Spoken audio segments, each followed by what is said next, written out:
અરે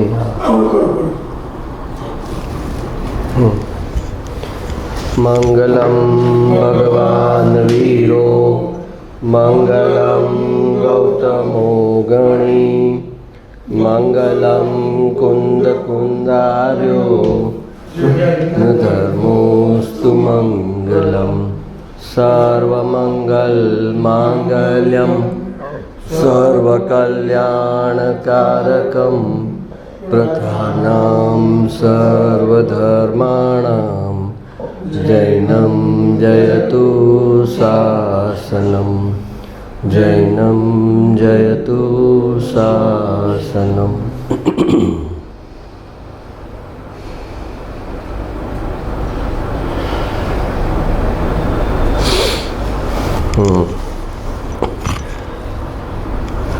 મોક્ષ માર્ગનો જે પ્રયોજનભૂત વિષય છે જેને ફરી ફરી ઘૂંટવો પડે ત્યારે એનું ભાવભાષણ થાય અને તો પછી ધ્યાન થઈ શકે. અને એ છે દ્રષ્ટિનો વિષય કે દ્રષ્ટિ સ્થાપિત ક્યાં કરવાની છે અને ધ્યાનનું ધ્યેય. તો ધ્યાન પોતાનું ફોકસ ક્યાં કરવાનું છે, એને ધ્યેય શું રાખવાનું છે, કોની સામે જોવાનું છે મારે. એ જે ધ્યાનનું ધ્યેય છે અને દ્રષ્ટિનો વિષય છે, અથવા તો શ્રદ્ધાનું શ્રદ્ધેય કે શ્રદ્ધાએ જેમાં અહમપણું કરવાનું છે જે દ્રવ્યમાં એને શ્રદ્ધેય કહે, અને ધ્યાન જેનું કરવાનું છે એને ધ્યેય કહે, ઓલાને શ્રદ્ધેય કહે. એને જ્ઞાનનો વિષય હોય એને જ્ઞેય કહે, શ્રદ્ધાનો વિષય હોય એને શ્રદ્ધેય કહે, અને ધ્યાનનો વિષય હોય તો એને ધ્યેય કહે. તો જ્ઞાનનો વિષય તો દ્રવ્ય ગુણ પર્યાય ત્રણેય છે, એટલે એ આપણા કામનો નથી, કેમ કે એ પર્યાયને ઇન્ક્લુડ કરે છે. એટલે જ્ઞાન કરી લે દ્રવ્ય ગુણ પર્યાયનું, પણ એનાથી એને આત્માનો અનુભવ ન થઈ શકે જો પહેલેથી જ પર્યાયને ઇન્ક્લુડ કરે તો. એટલા માટે દ્રષ્ટિનો વિષય કીધો કે દ્રષ્ટિ સ્થાપિત ક્યાં કરવાની. અને એમાંથી આવ્યો નિશ્ચય નહીં કે ભાઈ પર્યાયને બાદ કરવી પડશે, અને પર્યાયને બાદ કરીને જે દ્રવ્ય છે એ દ્રષ્ટિનો વિષય છે. ત્યાં દ્રષ્ટિએ સ્થાપના, એ શ્રદ્ધાનું શ્રદ્ધેય છે. શ્રદ્ધા એમાં અહમપણું કરવાનું છે કે આ હું છું. હવે મિથ્યા શ્રદ્ધા હોય કે સમ્યક શ્રદ્ધા હોય, શ્રદ્ધા ક્યારેય પરમાં નથી હોતી. શ્રદ્ધા જે કરે છે પોતાનું કાર્ય એ સ્વમાં જ કરે છે. ખાલી એટલું છે કે એ પરને સ્વ સમજી અને એમાં અહમપણું કરે છે. પણ એ સમજે છે તો સ્વ. જેમ કે કોઈ પણ ઓલી લેડી છે તો એના છોકરાને જ પ્રેમ કરશે, પારકાને નહીં કરે. પણ એને એનું મગજ વિકસિત થઈ ગયું છે તો એમાં ભાઈના બેનનો દીકરો છે એને પોતાનો સમજે છે, ને પોતાનો સમજીને પ્રેમ કરે છે. પ્રેમ કરે છે પોતાના દીકરાને જ. શ્રદ્ધા જે મારાપણું કરે છે એ સ્વમાં જ કરે છે. પછી સ્વને ખોટું ઇન્ટરપ્રેટ કરે છે એ પછીની વાત છે. પણ શ્રદ્ધા જો એમ નક્કી કરી લે આ પર છે તો એ ક્યારેય શ્રદ્ધા કરી જ ન શકે. શ્રદ્ધા જો સમજી જાય કે આ પર છે તો એમાં મારાપણું કોઈ હિસાબે શક્ય જ નથી. એક સ્ત્રી છે એ સમજી જાય કે આ મારો પુત્ર નથી તો એમાં મારાપણું એનું થશે જ નહીં. પણ એને મગજ પર જે અમુક અસર થઈ છે તો એમાં એ બીજાના સંતાનને પોતાનું સંતાન સમજે છે અને પછી એને પ્રેમ કરે છે. પણ એ સમજે છે એને પોતાનું એટલે પ્રેમ કરે છે. તો એ જે પોતાનું સમજે છે એને ખોટું છે, એ મિથ્યાત્વ છે. કે પોતાનું હતું નહીં છતાં એણે સમજ્યું, એ અહીંયા મિથ્યાત્વ છે. બાકી શ્રદ્ધા તો પોતાનામાં જ શ્રદ્ધા કરે છે. શ્રદ્ધા જેને પોતાનું માને છે એમાં જ શ્રદ્ધા કરે છે, એમાં જ અહમપણું કરે છે. શ્રદ્ધા એવું નથી માનતી કે આ પર છે ને એને હું મારું માનું છું, એમ નથી કરતી શ્રદ્ધા. શ્રદ્ધા તો એને જ્યારે દ્રવ્યને સમજે છે ત્યારે એ સર્વસ્વ પોતાનું સમજે છે, અને જ્યારે પરમાં જાય છે ત્યારે પરને સર્વસ્વ સમજીને પરને સ્વ સમજી અને સર્વસ્વ સમજીને એમાં શ્રદ્ધા કરે છે. જ્યારે સંસાર છે ત્યારે એ સંસારમાંથી સુખ મળશે તો એનું સર્વસ્વ સમજે છે અને એને જ સ્વ સમજે છે. સુખ આવશે એમાંથી ક્યારે? તો એ સ્વ સમજ્યું ત્યારે જ એમાંથી સુખ આવશે ને, પરમાંથી થોડી સુખ આવશે. તો એ શ્રદ્ધાનું આ જે સ્વભાવ છે કે એ સ્વમાં જ અહમપણું કરી શકે, પરમાં કરી જ ન શકે. અને તો પરમાં કરે છે એમ કહેવામાં આવે છે ને, તો કે પરને સ્વ સમજી અને પછી જ એમાં અહમપણું કરે છે. પરને સ્વ સમજે છે એ એનું રોંગ છે, એ રોંગ બિલીફ છે, પણ એ કરે છે સ્વમાં. તો પરમાં શ્રદ્ધા થઈ ન શકે. એટલે હવે આ દ્રવ્ય જે છે એ એનું જે આત્માનું જે સ્વરૂપ છે એમાં દ્રવ્ય ગુણ પર્યાય છે, પણ પર્યાય જે કીધી કે ઉપર ઉપર તરે છે. જેમ પાણી ઉપર ઓઇલ તરતું હોય તો એ ઓઇલ એમાં પ્રવેશતું નથી, સપાટી ઉપર હોય છે. એવી રીતે જે પર્યાય છે એ જે ઠોસ દ્રવ્ય છે, ગુણોનો પિંડ જે છે એની અંદર એ પ્રવેશ નથી પામતું. જેમ કે આ ટ્યુબલાઇટ પેટી છે તો એનો જે પ્રકાશ છે એ ટ્યુબલાઇટના કાચમાં નથી જતો, એ એની સપાટી પર છે. તો આપણે સ્વિચ બંધ કરીએ છીએ તો પ્રકાશની પર્યાય વહી જાય છે, પણ ટ્યુબલાઇટના કાચને કાંઈ નથી થતું. એ તો એમને એમ જ છે. કેમ? જો અગર કાચ અને પ્રકાશ જો એકમેક થઈ ગયા હોત તો તમે પ્રકાશ બંધ કરો તો સાથે કાચ બી તૂટી જાય. તો કે આ કાચ અને આ પ્રકાશની જે પર્યાય થઈ છે એ એક છે કે જુદા છે? તો કે જુદા છે. આમ કે સમજો કે સ્વિચ બંધ કરું છું તો પ્રકાશ જાય છે પણ કાચ નથી તૂટતો, એ તો એમ તો કે એ તો જુદા છે. તો કે જુદા છે તો પછી આ ટ્યુબલાઇટનો પ્રકાશ કેવી રીતે આવી શકે? જો કાચ જુદો છે અહીંયા અને પ્રકાશ જુદો છે અહીંયા, તો પછી તો આ ટ્યુબલાઇટ આ જે પ્રકાશ છે એ કોની આજુબાજુ છે? તો કે એ અર્થમાં એ ટ્યુબલાઇટની સાથે એકત્વમાં છે, એ એક છે. અને જ્યારે બીજી અપેક્ષા લઈએ કે પ્રકાશના જવા છતાં કાચ તૂટતો નથી, તો કે એ ભિન્ન છે. અને જ્યારે એમ લેવામાં આવે કે આ કાચ છોડીને પ્રકાશ એક્ઝિસ્ટ થઈ શકે એમને, આ કાચની ટ્યુબલાઇટ ન હોય તો અહીંયા હવામાં આમ થવું જોઈએ, તો એમ થઈ શકે? તો કે એમ થઈ જ ન શકે. તો કાચની પ્રકાશ જ્યાં થાય ત્યાં કાચની ટ્યુબલાઇટ હોય જ. તો કે તો એ એક થઈ ગયું ને, અભેદ થઈ ગયું ને. કાચ ને ટ્યુબલાઇટ, કાચ હોય ત્યાં પ્રકાશ હોય, પ્રકાશ હોય ત્યાં કાચ હોય, તો કે એ તો અભેદ થઈ ગયું. તો કે અભેદ છતાં ભેદ ને ભેદ છતાં અભેદ. આ બે ચીજ સમજે કે ભેદ છે છતાં અભેદ છે. કાચ અને પ્રકાશની પર્યાય બહારનો પ્રકાશ એ છૂટા છે છતાં સાથે છે, અને સાથે છે છતાં છૂટા છે. એમ આત્મામાં બે અપેક્ષાથી સમજે કે આત્માની પર્યાય આત્મા સાથે અભેદ પણ છે એક અપેક્ષાએ, અને એક અપેક્ષાએ છૂટી પણ છે. અને આ બંને અપેક્ષાને એક સાથે એ ભાવવાસન કરે ત્યારે કહેવાય કે એને દ્રષ્ટિનો વિષય તો મળી ગયો. અને એ દ્રષ્ટિનો વિષય ન મળે ત્યાં સુધી ગમે બાકી બધું જાણે એ બધું અપ્રયોજનભૂત થઈ જાય. પ્રયોજનભૂત આજે ગુરુદેવ કંઈ જેવા તેવા નહોતા ને, સમય સાર જ આટલી વખત શું કામ લીધું? કે એમાં દ્રષ્ટિનો વિષય આપેલો છે. દ્રષ્ટિનો વિષય જે છે એ સમય સાર આખું દ્રષ્ટિ પ્રધાન શાસ્ત્ર છે. એને 415 ગાથા 425 ગાથામાં એ દ્રષ્ટિનો વિષય જ છે. અને એ જ ગુરુદેવે 25 વાર લીધું કે 19 વાર લીધું. તો એ શું કામ લીધું? તો કે આ દ્રષ્ટિનો વિષય એટલો જટિલ સબ્જેક્ટ છે કે એને એટલું બધું રિપીટેશન લાગશે. અને જો એને એના ભાવ ભાષણમાં આવી ગયું તો બાકીનું બધું એનું ગૌણ થઈ જશે. એનું ચારિત્ર શું છે, એના સંસ્કાર શું છે, આ એક ચીજ એને ખેંચીને લઈ જશે મોક્ષમાં. આના બાય પ્રોડક્ટમાં એનું બાકી બધું સુધરી જશે. આખું દ્રવ્ય એના હાથમાં આવી ગયું તો દ્રવ્યની અંદર નિર્મળતા છે, દ્રવ્યની અંદર રાગદ્વેષ છે નહીં, દ્રવ્યની અંદર વિકાર છે નહીં, દ્રવ્યની અંદર કર્મ છે નહીં. તો જેવું એના હાથમાં દ્રષ્ટિનો વિષય આવી ગયો કે અરે આ છું હું, તો પછી બાકી બધોનો ત્યાગ એની મેળે થઈ જશે.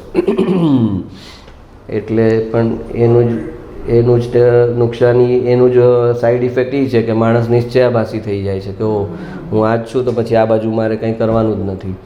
પણ એટલું એ રિસ્ક લીધું એણે કે ભલે થોડા નિશ્ચયાભાસી થઈ જતા તો ભલે થઈ જતા, છતાં આ ચીજને નથી છોડવી. જે આને સાચા અર્થમાં સમજી લેશે તો એનું કલ્યાણ થઈ જશે. જે માણસ ભટકવાનો છે એ તો ક્રમબદ્ધ સમજીને બી નિગોદમાં જવાનો છે, વિતરાગવાણી સમજીને એના નિમિત્તે નિગોદમાં જવાનો છે, જે જવાનો છે. પણ બાકીના જેને ફાયદો થવાનો છે એને ફાયદો શું કામ રોકીએ? એટલે હવે દ્રષ્ટિનો જે વિષય છે એમાં દ્રષ્ટિ નથી, દ્રષ્ટિના વિષયમાં દ્રષ્ટિ નથી. ત્રિકાળ દ્રષ્ટિના વિષયમાં દ્રષ્ટિનો ત્રિકાળ અભાવ છે. શ્રદ્ધાનું જે શ્રદ્ધેય છે એમાં શ્રદ્ધાનો ત્રિકાળ અભાવ છે.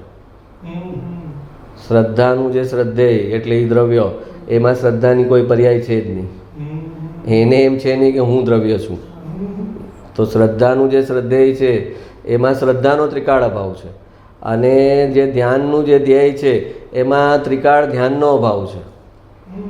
ધ્યેયની અંદર ધ્યાન નથી. કેમ કે જો બે એક થઈ જાય ધ્યાન, તો ધ્યાન કોણ કરે? પર્યાય દ્રવ્યને વિષય બનાવે છે અને પર્યાય દ્રવ્ય બે રહે જ નહીં તો કોનું ધ્યાન કરે? કોને વિષય બનાવે? તો દ્રષ્ટિના વિષયમાં દ્રષ્ટિનો અભાવ હોય છે અને ધ્યાનના વિષયમાં ધ્યાનનો અભાવ હોય છે. પણ જ્ઞાનનો વિષય હોય એમાં જ્ઞાનનો સદભાવ હોય છે. જ્ઞાનના વિષયમાં જ્ઞાનનો સદભાવ હોય છે. કેમ કે જ્ઞાનની પર્યાય ઇન્ક્લુડેડ છે જ્ઞાનના વિષયમાં, પર્યાય ઇન્ક્લુડેડ છે જ્ઞાનના વિષયમાં. તો જ્ઞાનના વિષયમાં જ્ઞાનનો સદભાવ છે, પણ શ્રદ્ધાના વિષયમાં આપણે શ્રદ્ધાના વિષયમાં શ્રદ્ધાનો અભાવ છે અને ધ્યાનના વિષયમાં ધ્યાનનો અભાવ છે. તો આ રીતે એ સમજે, પર્યાયને છૂટી પણ સમજે અને પર્યાયને દ્રવ્યની સાથે છે એ બે અપેક્ષાથી સમજે, ત્યારે કહેવાય કે ખરેખર તત્વ સમજો. બાકી બધું જેટલું છે એ બધા શુભ ભાવના, મન કસાયના સંસ્કાર છે કે આ છોડી દીધું, ઓલું છોડી દીધું, કસાય ન કર્યા, રાગદ્વેષ ન કર્યા. અરે આ કર્યા પછી તારે રાગદ્વેષ થઈ જ નહીં શકે, લિમિટમાં આવી ગયા એની મેળે. તે એકવાર તારા ભાવ ભાષણમાં જો દ્રવ્ય આવી જાય તો પછી તારું ઓલા ગાયને તમે કે ઓલા ખૂંટે બાંધી દીધી તો એ હવે કેટલે દૂર જશે. બકરીને ખૂંટે બાંધી છે તો હવે ફરશે તો કેટલામાં, જેટલું દોડું છે એટલું ગોળ ફરશે એ, પછી એ ખૂંટાની બહાર નહીં જઈ શકે. એમ દ્રવ્ય સાથે જ્યારે પર્યાય બંધાઈ ગઈ તો હવે એ પર્યાય પરમાં જશે તો પણ કેટલું જશે, એની જે સરકમફરન્સ છે એ લિમિટમાં આવી ગયો. અને એ લિમિટમાં આવી ગયો એટલે એના કસાયની મર્યાદા થઈ ગઈ, કસાયની મર્યાદા થઈ ગઈ એટલે એના ભવની મર્યાદા થઈ ગઈ. તો એ એક ભવની મર્યાદા કરી શકનાર એક જ છે કે એને દ્રવ્યમાં એનું અહમપણું આવે. અને એ અહમપણું એવું હોય છે કે એ જે શ્રદ્ધા છે, જે સમ્યક દર્શન છે એ કહેવાય દ્રવ્યમાં અહમપણું. પણ એ સમ્યક દર્શનની અંદર સમ્યક દર્શનનું એકત્વ સમ્યક દર્શનમાં નથી. સમ્યક દર્શન એમ નથી કહેતું કે હું આ દ્રવ્યમાં અહમ કરું છું. સમ્યક દર્શન એમ કહે છે કે આ દ્રવ્ય હું છું. સમ્યક દર્શન જો એમ કહે કે આ દ્રવ્યમાં અહમ કરું છું હું, તો એમાં પર્યાય પર મુખ્યતા આવી ગઈ, પર્યાય પર વજન આવી ગયું. તો સમ્યક દર્શનનો જે કહેવાય કે જે ઘર છે સમ્યક દર્શનનું ઘર, એમાં સમ્યક દર્શનને રહેવા માટે જ જગા નથી. સમ્યક દર્શનનું જે ઘર છે એની અંદર સમ્યક દર્શનને રહેવા માટે જ જગા નથી. કેમ તો કે એણે એના ખૂણા દ્રવ્ય માટે ખાલી કરી નાખ્યા છે. સમ્યક દર્શનનું જે ઘર છે એના ખૂણા એણે ખાલી કરી નાખ્યા છે કે આ દ્રવ્ય છે એ હું છું. તો સમ્યક દર્શન એટલે કહેવાય કે સમ્યક દર્શનની અંદર, સમ્યક દર્શનના ઘરમાં સમ્યક દર્શનને રહેવા માટે જગા નથી. તો કે આ કેવું વિચિત્ર. હા, એટલે એ અહમમાં અહમપણું નથી, દ્રવ્યમાં અહમ છે. એ જે અહમ છે એમાં અહમપણું નથી. હું દ્રવ્ય છું, હું દ્રવ્ય છું, એ દ્રવ્યમાં અહમ થયું. એ જ્ઞાન અપેક્ષાએ વાત થઈ. જ્ઞાન એમ કહે છે કે આ શ્રદ્ધાએ ઓલા દ્રવ્યમાં અહમ કર્યું. એમ જ્ઞાન ભેદ પાડે છે સ્વપરનો કે આ શ્રદ્ધાએ ઓલામાં અહમપણું કર્યું. એટલે કે જ્ઞાન એમ કહે છે કે એણે પોતે પર્યાયને ગૌણ કરી છે ને દ્રવ્યને મુખ્ય કર્યું છે, એમ જ્ઞાન કહે છે. પણ શ્રદ્ધા એમ ન કહી શકે કે હું મને ગૌણ કરું છું ને એને મુખ્ય કરું છું. તો હું મને ગૌણ કર્યું એમાં એનું અસ્તિત્વ ઊભું જ રહ્યું. હું નાનો ને તું મોટો, પણ હું નાનો તરીકે તું ઊભો રહ્યો ને, તો શ્રદ્ધા માટે તો એ કોઈ બી બીજું ઊભું રહ્યું તો ત્યાં પૂર્ણ શ્રદ્ધા થઈ જ ન શકે. શ્રદ્ધા માટે કોઈ બીજી વસ્તુ ઊભી રહી તો પછી એનું અહમપણું ત્યાં દ્રવ્યમાં થઈ જ ન શકે. તો એટલે કીધું કે શ્રદ્ધા માટે જે છે દ્રવ્ય એ મુખ્ય નથી. શ્રદ્ધા માટે દ્રવ્ય છે એ સર્વસ્વ છે. એના માટે બીજો કોઈ પ્રતિપક્ષ જ નથી કે આમાં ન કર્યું ને આમાં કર્યું. એ બીજાને જાણતી જ નથી. એ પર્યાયને પણ નથી જાણતી તો પરને તો ક્યાંથી જાણે. એ પર્યાયને પણ નથી જાણતી કે અહમ કરનાર હું છું, એમ પણ એને નથી.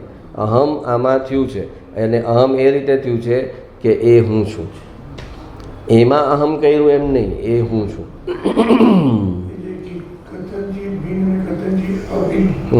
એ જ્ઞાનની અપેક્ષા છે.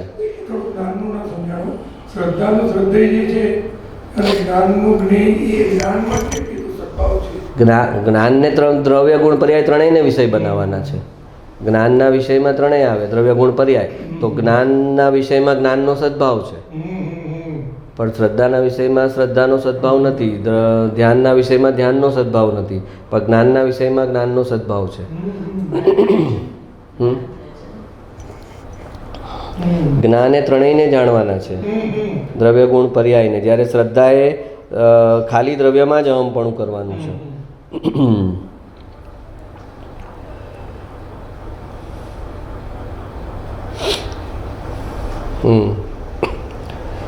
આ મારું વાક્ય છે.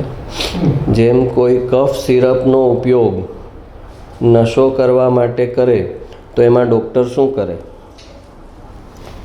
ઓલા કોલેજ સ્ટુડન્ટ હોય છે ને, તો ઓલી કફ સિરપની બોટલ આવે એ લે છે. કોલેજની સામે આજકાલ મેડિકલ સ્ટોર ખોલવા નથી આપતા, કેમ કે એ કફ સિરપ હોય એને આખી પી જાય એકસાથે તો એનો નશો થાય. એની અંદર આલ્કોહોલ કન્ટેન્ટ હોય કફ સિરપની અંદર, તો એ લોકો હા આખી હાઈલે વધારે પડલે આખી બોટલ પી જાય એ લોકો એટ એ ટાઈમ કફ સિરપની.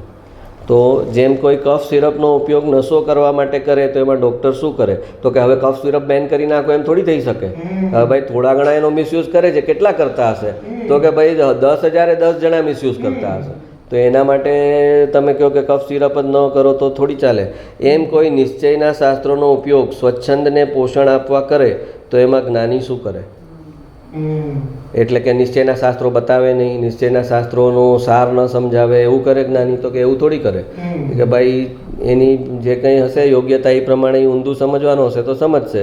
હું સાચા ભાવને સાચા આશયથી સમજાવીશ કે આ સમજ્યા વગર મોક્ષ પોસિબલ નથી, તો મારું કર્તવ્ય છે કે આ સમજાવવું. હવે એ સમજાવતી વખતે કોઈ એનોય મિસયુઝ કરી લે તો એનું ક્રમબદ્ધ છે, એની યોગ્યતા છે, એનું ઉપાદાન છે.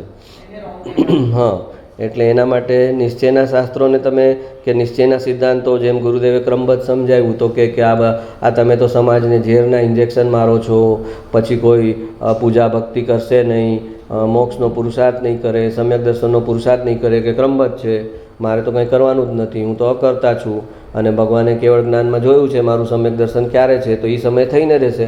હું ગમે એટલો ઊંધો ચાલું ને, એ ભગવાને જોયેલો સમય તો ફિક્સ જ છે ને.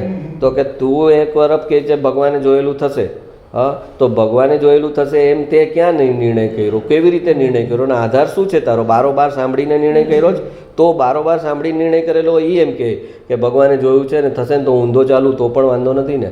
પણ જો ભગવાનના જ્ઞાનની જો ખરેખર તારી અંદર સ્વીકૃતિ હોય કે કોઈ એવા સર્વજ્ઞ છે કે જેના જ્ઞાન પ્રમાણે જ બધું બનવાનું છે, એવા સર્વજ્ઞની સ્વીકૃતિ તારી જ્ઞાનની પર્યાયમાં થઈ, તો એ તારી જ્ઞાનની પર્યાયમાં એ જે સ્વીકૃતિ થઈ એ જ્ઞાનની પર્યાય ક્યાંથી આવી?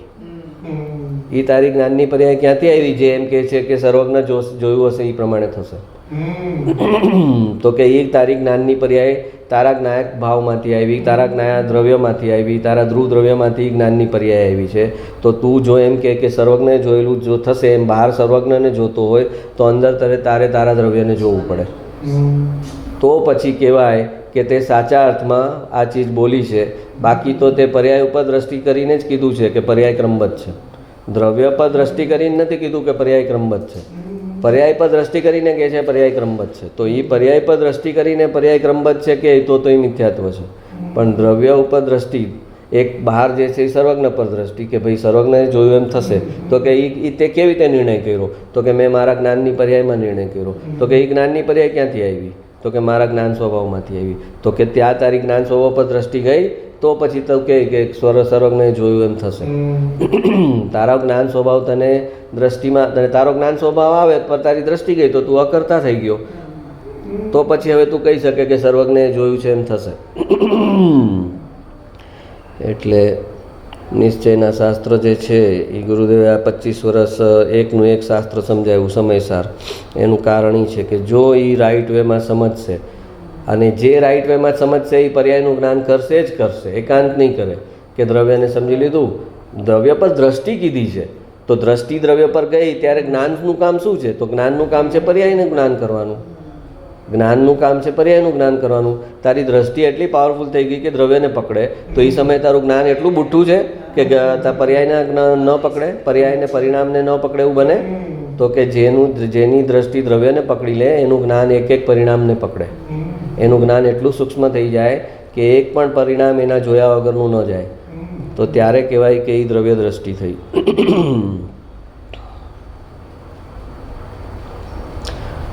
હા, મારું જ વાક્ય છે. સ્વચ્છંદીને સ્વચ્છંદ કરવા આધાર જોતો હોય છે. એ આધાર એને નિશ્ચયના શાસ્ત્રોમાં મળી જાય છે. એને તો શાસ્ત્રના નામે સ્વચ્છંદ કરવો છે, તો પછી નિશ્ચયના શાસ્ત્રોમાં આવે કે ગુરુ પાસેથી જ્ઞાન નથી થતું, શાસ્ત્રોથી જ્ઞાન નથી થતું, જ્ઞાન તો એના એ સમયની યોગ્યતાથી એના ઉપાદાનથી થાય છે. તો પછી એ આ વાક્યને સમજે છે કે હા જોયું, જ્ઞાન તો ઉપાદાનથી થાય છે ને, તો પછી નિમિત્તનું શું? તો પણ જ્ઞાન ઉપાદાનથી થાય છે એમ તને સમજાવ્યું કોણે? જ્ઞાન ઉપાદાનથી થાય છે એ તો તું નિમિત્ત પાસેથી સમજો. હવે કે છે નિમિત્તનું કંઈ મહત્વ નથી, તો તું આ વાત જ નિમિત્ત પાસેથી સમજો છે કે જ્ઞાન જે છે એ ઉપાદાનથી થાય ને નિમિત્તથી ન થાય. આ નિમિત્તનો નિષેધ જ તને જ્ઞાની પાસેથી મળ્યો, અને હવે તું કહે છે કે જ્ઞાનીની જરૂર નથી. તો તું એ સ્વચ્છંદ કરવા માટે કરે છે. પણ જે સાચા અર્થમાં સમજે, કે જે ઉપાદાનનું મહત્ત્વ જે સમજે અંદર, એ બહાર નિમિત્તનો મહિમા પણ કરે.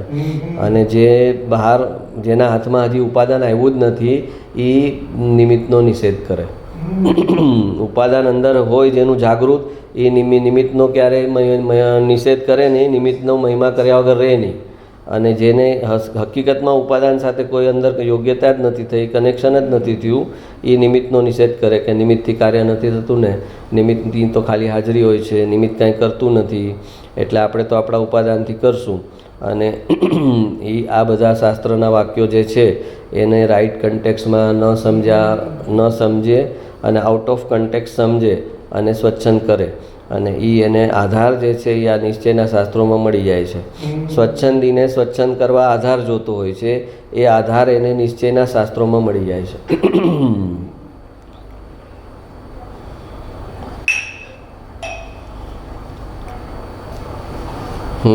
મારું વાક્ય છે, જેને અંદરથી સુધરવું છે એ આત્માની વાત સાથે પોતાની વાત પણ કરે. જેને અંદરથી સુધરવું ન હોય એ ફક્ત આત્માની જ વાત કરે. જેને અંદરથી સુધરવું છે એ આત્મા તો ધ્રુવ દ્રવ્ય છે, એમાં તો કંઈ કરવાનું જ નથી. તો હવે બાકી જે છે એ પર્યાય છે, તો પુરુષાર્થ જે છે એ પર્યાયમાં જ છે. પર્યાયની જે કંઈ પુરુષાર્થ છે એ પુરુષાર્થ એનો ચાલુ થઈ જાય. જેને પણ આ ધ્રુવ દ્રવ્ય સમજાય, એના પ્રત્યેનું એકત્વ આવે, એનું ભાવભાષણ થાય, તો એને પર્યાયમાં બધા પોતાના દોષ દેખાવા લાગે અને એની સાફસૂફી માટેનો પુરુષાર્થ પણ એનો ચાલુ થાય. તો એ પરિણામને બહાર ફેંકતો થઈ જાય. જેને અંદરથી સુધરવું છે એ આત્માની વાત સાથે પોતાની વાત પણ કરે કે ભાઈ આ બધું બરાબર, પણ મારી અંદર તો આમ છે, અત્યારે મારી ભૂમિકામાં અત્યારે મને આવું થાય છે, મારી ભૂમિકામાં અત્યારે મને આવા વિકાર થાય છે, મારી ભૂમિકામાં મને આવા ક્રોધમાન માયા લોભ થાય છે. તો એ વાત કરે. અને જેને અંદરથી સુધરવું ન હોય એ ફક્ત આત્માની જ વાત કરે કે હું તો ધ્રુવ છું ને, ધ્રુવમાં તો વિકાર છે નહીં ને, ધ્રુવમાં તો કસાય છે નહીં ને, તો પછી આપણે ધ્રુવ જ છે. બસ ધ્રુવનું બસ સમજાવો, હજી ડિટેલમાં સમજાવો. ધ્રુવમાં કારણ શુદ્ધ પર્યાય કેવી હોય, પછી પરમપારિણામિક ભાવ કેવું એટલે શું, એમ ધ્રુવને સમજ્યા કરે. પરિણામને છોડી દે સાવ, પોતાના પરિણામમાં શું ચાલે છે એની ગતાગમ કર્યા વગર. તો જેને પરિણામ હાથમાં, જેને પરિણામ પર કંઈ જ્ઞાનનો ખબર નથી પડતી, પોતાના પરિણામ, એનું જ્ઞાન તો એટલું સ્થૂળ છે. તો એવા સ્થૂળ જ્ઞાન સાથે એ જે અપરિણામી દ્રવ્ય છે, ધ્રુવ દ્રવ્ય તો અપરિણામી છે, એમાં કોઈ હલચલ નથી, કોઈ મુવમેન્ટ નથી, અને એને પકડવાનું છે. તો જે એક જીવડું હલતું હોય એ એક માણસની આંખ નબળી હોય તો જોઈ ન શકે કે આ જીવડું છે અહીંયા. તો એક જીવડું એકદમ સ્થિર છે, તો એની આંખ એને કેવી રીતે પકડશે કે આ જીવડું છે. તો એવી રીતે પરિણામમાં સતત હલચલ છે, એનું સતત એનો ઉપયોગ પરિણામ તરફ ઓટોમેટિક ખેંચાય. પરિણામમાં એટલી હલચલ છે અને છતાંય પરિણામનું એને જ્ઞાન નથી થતું. તો જે અપરિણામી છે એ તો સ્થિર છે, એના પ્રત્યેનો ઉપયોગ કેવી રીતે જશે અને એને કેવી રીતે પકડશે. તો જેને અંદરથી સુધરવું છે એ આત્માની વાત સાથે પોતાની વાત પણ કરે. જેને અંદરથી સુધરવું ન હોય એ ફક્ત આત્માની જ વાત કરે. આત્માની વાત કરે અને પંડિત બની જાય, ક્ષયોપસમ વધારે કે ક્ષયોપસમથી જ મારું કલ્યાણ નથી એમ એ સમજે કે આ ક્ષયોપસમી જ્ઞાન જ મારું નથી. આ 5 ઇન્દ્રિય અને છઠ્ઠું મન, એના દ્વારા જે ઉઘાડ થયો છે એ ઉઘાડ જે છે એ આત્મજ્ઞાન નથી. આત્માનું જ્ઞાન જે છે એ તો અતિન્દ્રિય જ્ઞાન છે. એને કોઈ ઇન્દ્રિયની અપેક્ષા નથી, એને મનની અપેક્ષા નથી. તો આ ઇન્દ્રિય મનથી જે ઉત્પન્ન થયેલું જ્ઞાન છે એની સાથે એનું ભેદ જ્ઞાન હોવું જોઈએ કે આ જે જ્ઞાન છે એ કામ ચલાવો આપણી એરેન્જમેન્ટ છે. આત્માનું અતિન્દ્રિય જ્ઞાન ખુલે એની પહેલાંનું એક કામ ચલાવો, આપણે મેક શિફ્ટ કહે ને ભાઈ, કેરટેકર ગવર્મેન્ટ હોય તો કે ભાઈ આ મન અને ઇન્દ્રિય તો અત્યારે કેરટેકર છે, એને તું કેરટેકર બરાબર રાખે તો આત્મા સુધી તને પહોંચાડી દે, એવું એનું એ સાધન ઉપયોગી છે. પણ તું એને કેરટેકર ન સમજે અને પરમનન્ટ ગવર્મેન્ટ સમજે તો પછી તો તું તારે જવાનું છે નિગોદમાં. જેને અંદરથી સુધરવું છે એ આત્માની વાત સાથે પોતાની વાત પણ કરે, દરેક ચીજ સાંભળે એને પોતાની જાત સાથે જોડે, પોતાના જીવનની ઘટનાઓ સાથે જોડે, એક એક ચીજની મિલાવટ પોતાના જે કંઈ ઉપદેશમાં આવે એ પોતાની જિંદગી સાથે મેળવે કે ભાઈ આમાં આ ચીજ મને ક્યાં એપ્લાય થાય છે, આ પરિસ્થિતિમાં હું શું કરું છું, મને કેવા ભાવ અને વિચાર આવે છે, મને કેવા આશય આવે છે. તો એ પોતાની મેળવણી એની સતત ચાલુ રહે, એ પર્યાય તરફનો પુરુષાર્થ છે. અને શ્રદ્ધામાં જે છે એ ધ્રુવ દ્રવ્યને પકડી રાખે કે જે કંઈ પરિણામ છે, જે કંઈ પર્યાય છે એ હું નથી.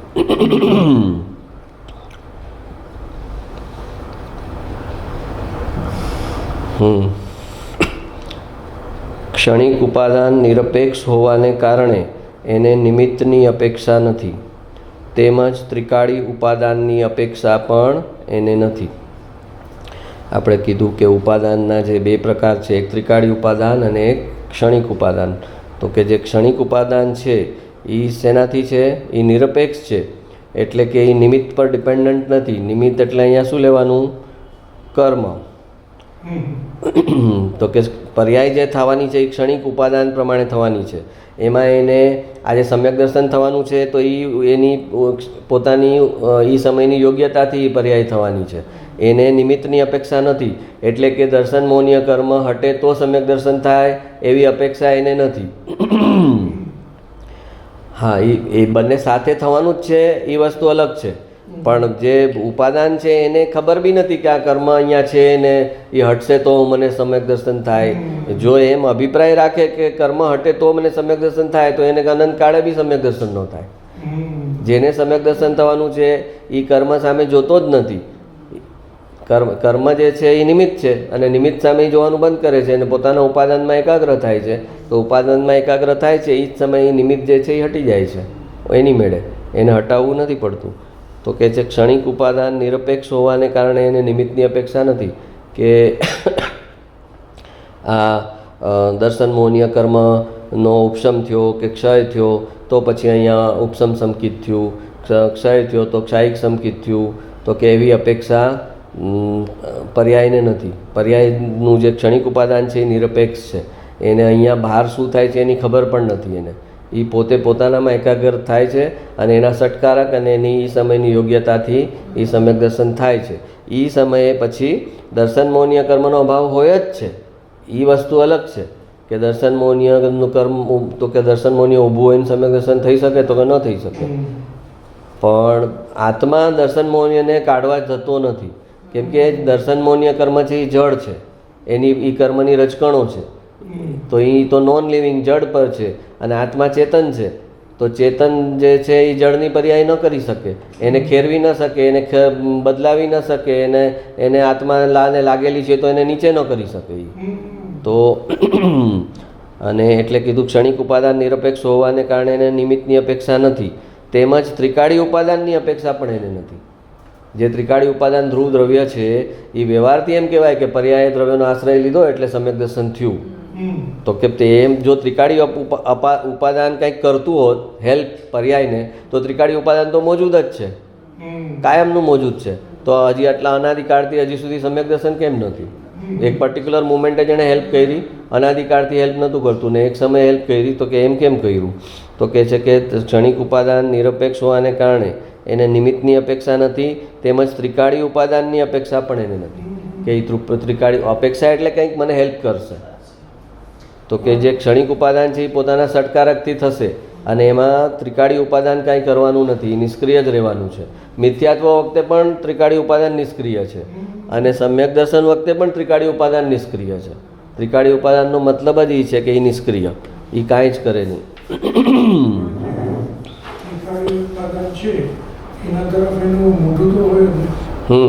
એ બધું કેવું એ વ્યવહારનું કથન છે. પર્યાય જે પરને વિષય બનાવતી હતી એની બદલીમાં જે સ્વનો પ્રતિભાસ હતો એમાં એનું લક્ષ ગયું ત્યાં.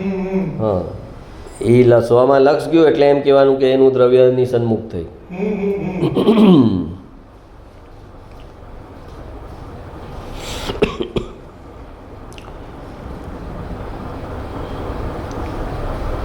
એટલે ત્રિકાળી ઉપાદ 11મા ગુણસ્થાન સુધી જો માણસ પડી શકે છે. કેમ કે ક્ષણિક ઉપાદાન છે, નિરપેક્ષ છે. અગર જો એમ હોય કે પર્યાયો તો સરસ થઈ ગઈ છે, ચોથા પાંચમું છઠ્ઠું 11મા ગુણસ્થાન પહોંચ્યો તો પાછળનો સપોર્ટ તો મળે ને. આટલું બધું પુરુષાર્થ આટલું બધું કર્યું છે તો કાંઈ નથી મળતો. 11મા ગુણસ્થાનથી પડે છે સીધો છઠ્ઠા સાતમા પર રૂકે, ન રૂકે તો ચોથા પર રૂકે, ન રૂકે તો સીધો મિથ્યાત્વમાં પહેલા ગુણસ્થાન પર. તો એ પરિણામ કેમ થયું? તો કે બસ થયું, એને કોઈ કારણ નથી. પછી વ્યવહારમાં બોલવું પડે એ અલગ છે કે મોહ જાગૃત થયો, મોહ ઉપશમેલો હતો, દબાયેલો હતો, એ અચાનક જાગૃત થયો અને થયો એ પણ એ થયો તો કે કેમ? તો કે થયો બસ. હવે એમાં એ મિથ્યાત્વમાં અંતર્મુહૂર્તમાં નીકળીને પાછો સમ્યક દર્શનમાં આવી શકે, અને ન આવે તો અર્ધપૂતગલ પરાવર્તન સુધી ન આવે. હા, એકવાર એને સમ્યક દર્શન લીધું છે એટલે આવશે પાછો, મિથ્યાત્વમાંથી પાછો સમ્યક દર્શનમાં આવશે જરૂર. પણ કેવી રીતે આવશે? એક વ્યક્તિ અંતર્મુહૂર્ત એટલે 48 મિનિટની અંદર પાછો સમ્યક દર્શનમાં આવી જાય, મિથ્યાત્વમાં જે ટચ કરીને પાછો સંકિતમાં આવી જાય. અને એક ન આવે તો અર્ધપૂતગલ પરાવર્તન કાળ સુધી પાછો ન આવે. તો કે બસ એ પરિણામની વિચિત્રતા છે. પરિણામ પોતે નિરપેક્ષ છે અને એ પરિણામોની વિચિત્રતા છે. અને એ પરિણામોની વિચિત્રતાને સમજી અને દ્રવ્ય તરફ જવાનું છે કે પરિણામનો કોઈ આશ્રય કરવા જેવો નથી. કે હું 7મા ગુણસ્થાનનો મુનિ થઈ ગયો ને એટલે હવે મારે એટલો વાંધો નથી. જો એમ આશ્રય કરે તો એ પડવાનો જ છે કે હું એટલે સુધી તો આવી ગયો છું ને પરિણામમાં, તો હવે મને વાંધો નથી. તો કે ભાઈ 11માંથી નીચે પડે જ સીધા. તો પાછલી આટલું બધું કવર કર્યું છે એનો કોઈ સપોર્ટ નથી મળતો.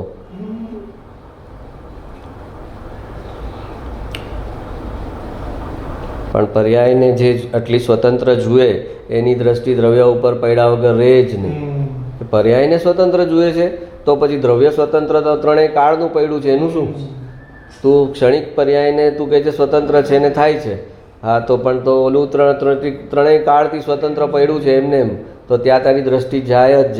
જેને આનું ભાવભાષણ થાય કે આ પર્યાયનું કરનાર કોઈ નથી, ન કર્મ કરે છે ન આ મારું દ્રવ્ય કરે છે, એમ જો એની દ્રષ્ટિ જાય તો આ દ્રવ્ય ઉપર જ એની દ્રષ્ટિ આવીને અટકી જાય. બસ દ્રષ્ટિનો સ્વભાવ જ એવો છે કે એ દ્રવ્યને જ પકડે છે. દ્રષ્ટિને તો તમારે બહુ ઊંધા પુરુષાર્થથી ઊંધે લઈ જવી પડે. અગર તમે ઊંધા પુરુષાર્થ ન કરો તો દ્રષ્ટિ એની મેળે દ્રવ્યને જ પકડવા માટે છે. એ તો એની અંદર કુદરતી ખેંચાણ જ છે કે દ્રષ્ટિ દ્રવ્યને પકડે.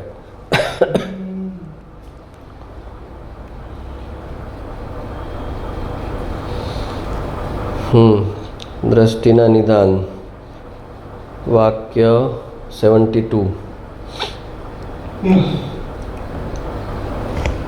આ લીલ ફૂગના ગોદડા પડ્યા છે, તેમાં એક રાઈ જેટલી કણીમાં અનંતા ભગવાન પડ્યા છે.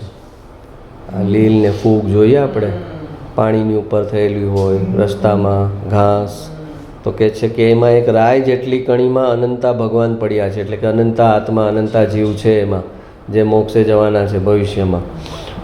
એવા તો કેટલાય દરિયા અને નદીઓ અને આખા લોકમાં ઠાંસીને નિગોદના જીવ ભર્યા છે.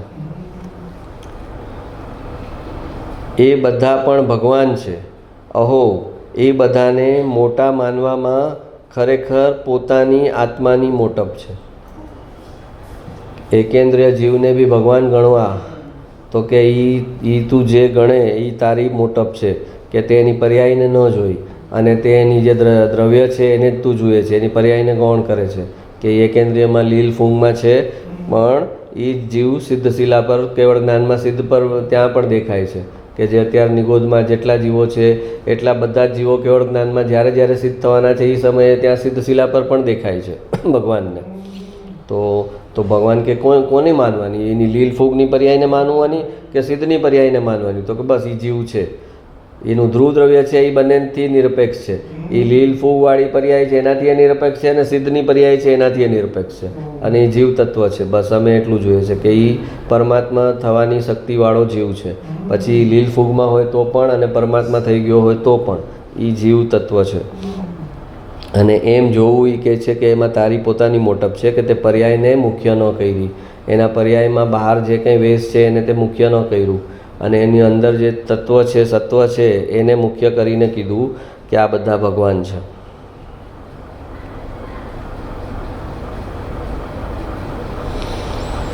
દ્રષ્ટિના નિધાન વાક્ય 51. સ્વના લક્ષનો માર્ગ અલૌકિક છે.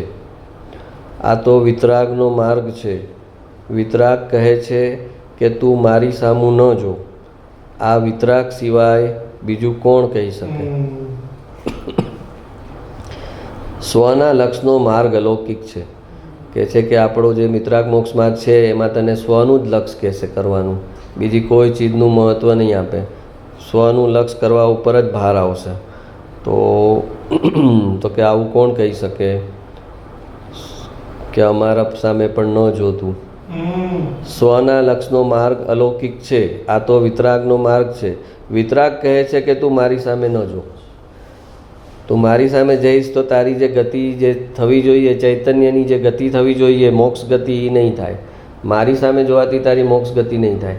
મારી સામે જે જો તે જોયું તો તારી દેવગતિ થઈ ગઈ. એટલે તું ભગવાન તો કીધું તું દેવગતિમાં જા કે નરક ગતિમાં જા. તે તારી મૂળ જે તારી પર્યાય હતી એ ઉત્પન્ન ન કરી, એટલે તને ફાયદો ન થયો, નુકસાની જ થઈ. તો કહે છે કે વિતરાગ કહે છે કે તું મારી સામે ન જો. ઓલું હતું ને, પર દ્વાવો દુગ્ગઈ સ્વ દ્વાવો સુગ્ગઈ, જે કે ગુરુદેવ કહે છે કે સિમંદર સ્વામી સમોસરણમાં બોલે છે કે પર દ્વાવો દુગ્ગઈ, પર દ્રવ્યની જે દ્રષ્ટિ કરશે એની દુર્ગતિ થશે, અને અમે તારા માટે પરદ્રવ્ય છીએ. સિમંદર સ્વામી એમ કહે છે કે પર દ્વાવો દુગ્ગઈ, પરદ્રવ્યનું લક્ષ કરીશ તો તારી દુર્ગતિ થશે, અને અમે તારા માટે પરદ્રવ્ય છીએ. સ્વદ્વાવો સુગઈ, સ્વદ્રવ્યનું લક્ષ કરશે એની સદગતિ થશે, એટલે કે એ મોક્ષે જશે.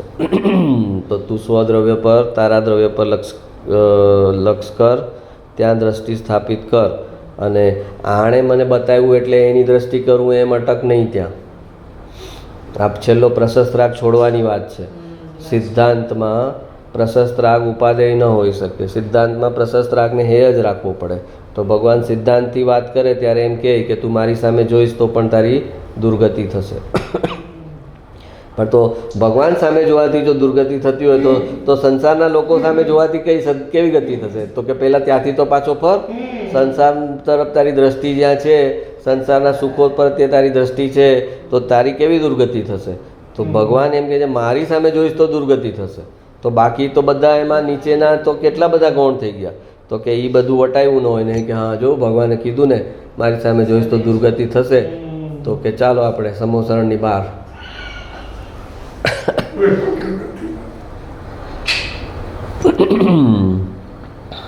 તો કે સમોસણમાં મિથ્યા દ્રષ્ટિ જીવ જઈ શકે કે ન જઈ શકે? તો કે મિથ્યા દ્રષ્ટિ જીવ જો ન જાય તો ભગવાન એમ એના સમ્યક દર્શનમાં નિમિત્ત બને એમ જ વાત ન આવે. સામે મિથ્યા દ્રષ્ટિ બેઠો હોય તો જ આવે કે ભગવાનને કયા નિમિત્તે એને સમ્યક દર્શન થયું. જો ભગવાનના સમોસણમાં બધા સમ્યક દ્રષ્ટિ જ જવાના હોય તો એ વાત ન આવે કે ભગવાન એના સમ્યક દર્શનમાં નિમિત્ત બન્યા. તો કે તો બેર મિનિમમ ક્વોલિફિકેશન શું છે? તો કે ગૃહિત મિથ્યાત્વ ન હોય. ગૃહિત મિથ્યાત્વવાળો સમોસરણમાં ન જઈ શકે. હા, ગૃહિત મિથ્યાત્વવાળો ન જઈ શકે. અગૃહિત બચ્યું હોય એ ભગવાનના સમોસણમાં બેસી શકે. કેમ કે મિથ્યા દ્રષ્ટિ તો હોવાનો જ છે ને. ભગવાનની સામે બેઠો છે તો જ્ઞાન લેવા બેઠો છે તો એ મિથ્યા દ્રષ્ટિ જ છે. તો કે મિથ્યા દ્રષ્ટિ હોય એનો વાંધો નહીં, પણ ગૃહિત મિથ્યાત્વ હોય એટલે કે સાચા દેવગુરુ શાસ્ત્રને છોડીને જે અન્ય જે શ્રદ્ધા છે એ એની અન્ય શ્રદ્ધા ચાલુ હોય અને એ સમોસણમાં બી પહોંચી જાય એવું ન બની શકે. સાચા દેવગુરુ શાસ્ત્રની શ્રદ્ધા થઈ ગઈ હોય, વ્યવહાર સમ્યક દર્શન થઈ ગયું હોય અને પછી સમોસણમાં જઈ શકે. તો અહીંયા હજી ગૃહિત જ છોડ્યું ન હોય તો એની શું હાલત થાય? એ તો સમોસણમાં નથી પહોંચવાનું.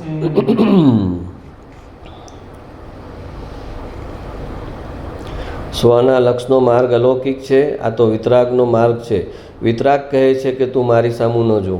આ વિતરાગ સિવાય બીજો કોણ કહી શકે? હા, જે વિતરાગ છે એ તો કહેશે કે તું મારી સામે નહીં જો. રાગવાળો થોડી એમ કહેશે કે મારી સામે નહીં જો. એ તો એમ જ કહેશે મારી સામે જો તું.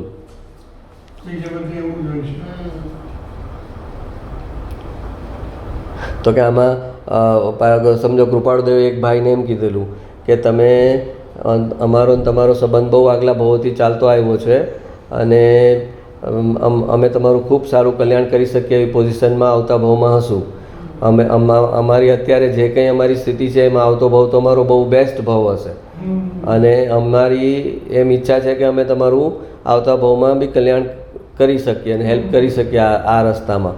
તો તમે એના માટે એમ કરજો કે અમને નારાજ નહીં કરતા, અમારી સાથે હોય ત્યારે અમે ખુશ રહીએ એમ જ કરજો. તો પછી એમ કે આ વિતરાગ હોય આવું કહી શકે? તો કે આ વિતરાગ જ કહી શકે, આ પણ વિતરાગ જ કહી શકે કે મને રાજી રાખજો, મને નારાજ નહીં કરતા.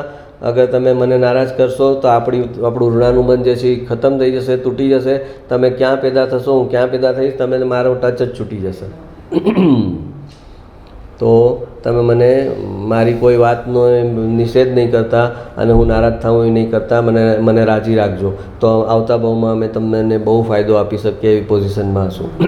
અહીંયા એમ કીધું છે ને, વિતરાગ સિવાય મારી સામે નહીં જો, એમ કોણ કહી શકે? તો કે વિતરાગ કહી શકે. તો કે એ વિતરાગ કહી શકે અને વિતરાગ એમ પણ કહી શકે કે તું મારી સામે જો અને મારી સાથે સારો રહે તો તારું કલ્યાણ થશે. બે ચીજ વિતરાગ કહી શકે.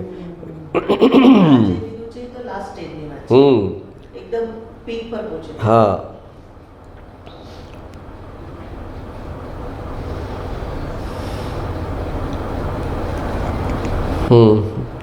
આપણે વાક્ય દ્રષ્ટિના નિદાન વાક્ય 50.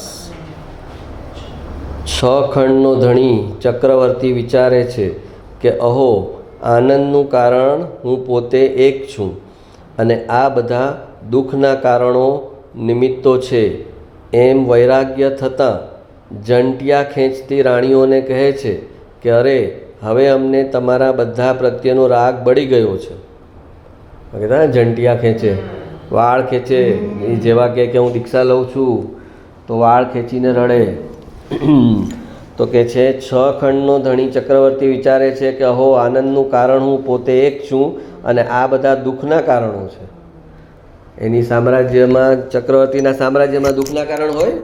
ચક્રવર્તીનું સામ્રાજ્ય તો સુખથી ભરેલું હોય. તો કહે છે કે એને એમ લાગે છે આ તો બધા દુઃખના કારણ છે. સુખનું કારણ તો મારી અંદર જે મારો આત્મા છે, એમાં જે સુખ ગુણ છે એમાં સુખ પડ્યું છે. બાકી તો આ બધું તો દુઃખનું કારણ છે. 6 ખંડનો ધણી ચક્રવર્તી વિચારે છે કે અહો, આનંદનું કારણ હું પોતે એક છું અને આ બધા દુઃખના કારણો નિમિત્તો છે એમ વૈરાગ્ય થતાં જંટિયા ખેંચતી રાણીઓને કહે છે કે અરે, હવે અમને તમારા બધા પ્રત્યેનો રાગ બળી ગયો છે. અમારા આનંદનું કારણ અમારી પાસે છે, એ આનંદને ખોલવા અમે ચાલી નીકળીએ છીએ. અમે આનંદના ભમરા, આનંદની પરાગ લેવા અંદરમાં જઈએ છીએ. અમારા આનંદની છોડુની છલક અમારા અંતરમાંથી આવે છે. એણે અંદરમાં કાંઈક જોયું હશે ને કે જેની પાસે આ બધું સડેલા તરણા સમાન લાગે છે. કહે છે કે અંદર એવું કંઈક જોયું હશે ને ઊંચું, કે બાકી બહાર જોવામાં, બહારમાં વૈભવમાં કાંઈ ઓછું હશે ચક્રવર્તીને, કે એમાં એને કાંઈ લાગતું નથી, તુચ્છ લાગે છે. તો એવી કોઈક ચમત્કારિક વસ્તુ એણે અંદર જોઈ છે કે જેમાંથી કોઈ કારણ વગર આનંદ આવી રહ્યો છે. ત્યારે એ કહે છે કે આ બધું જે છે એ દુઃખનું નિમિત્ત છે.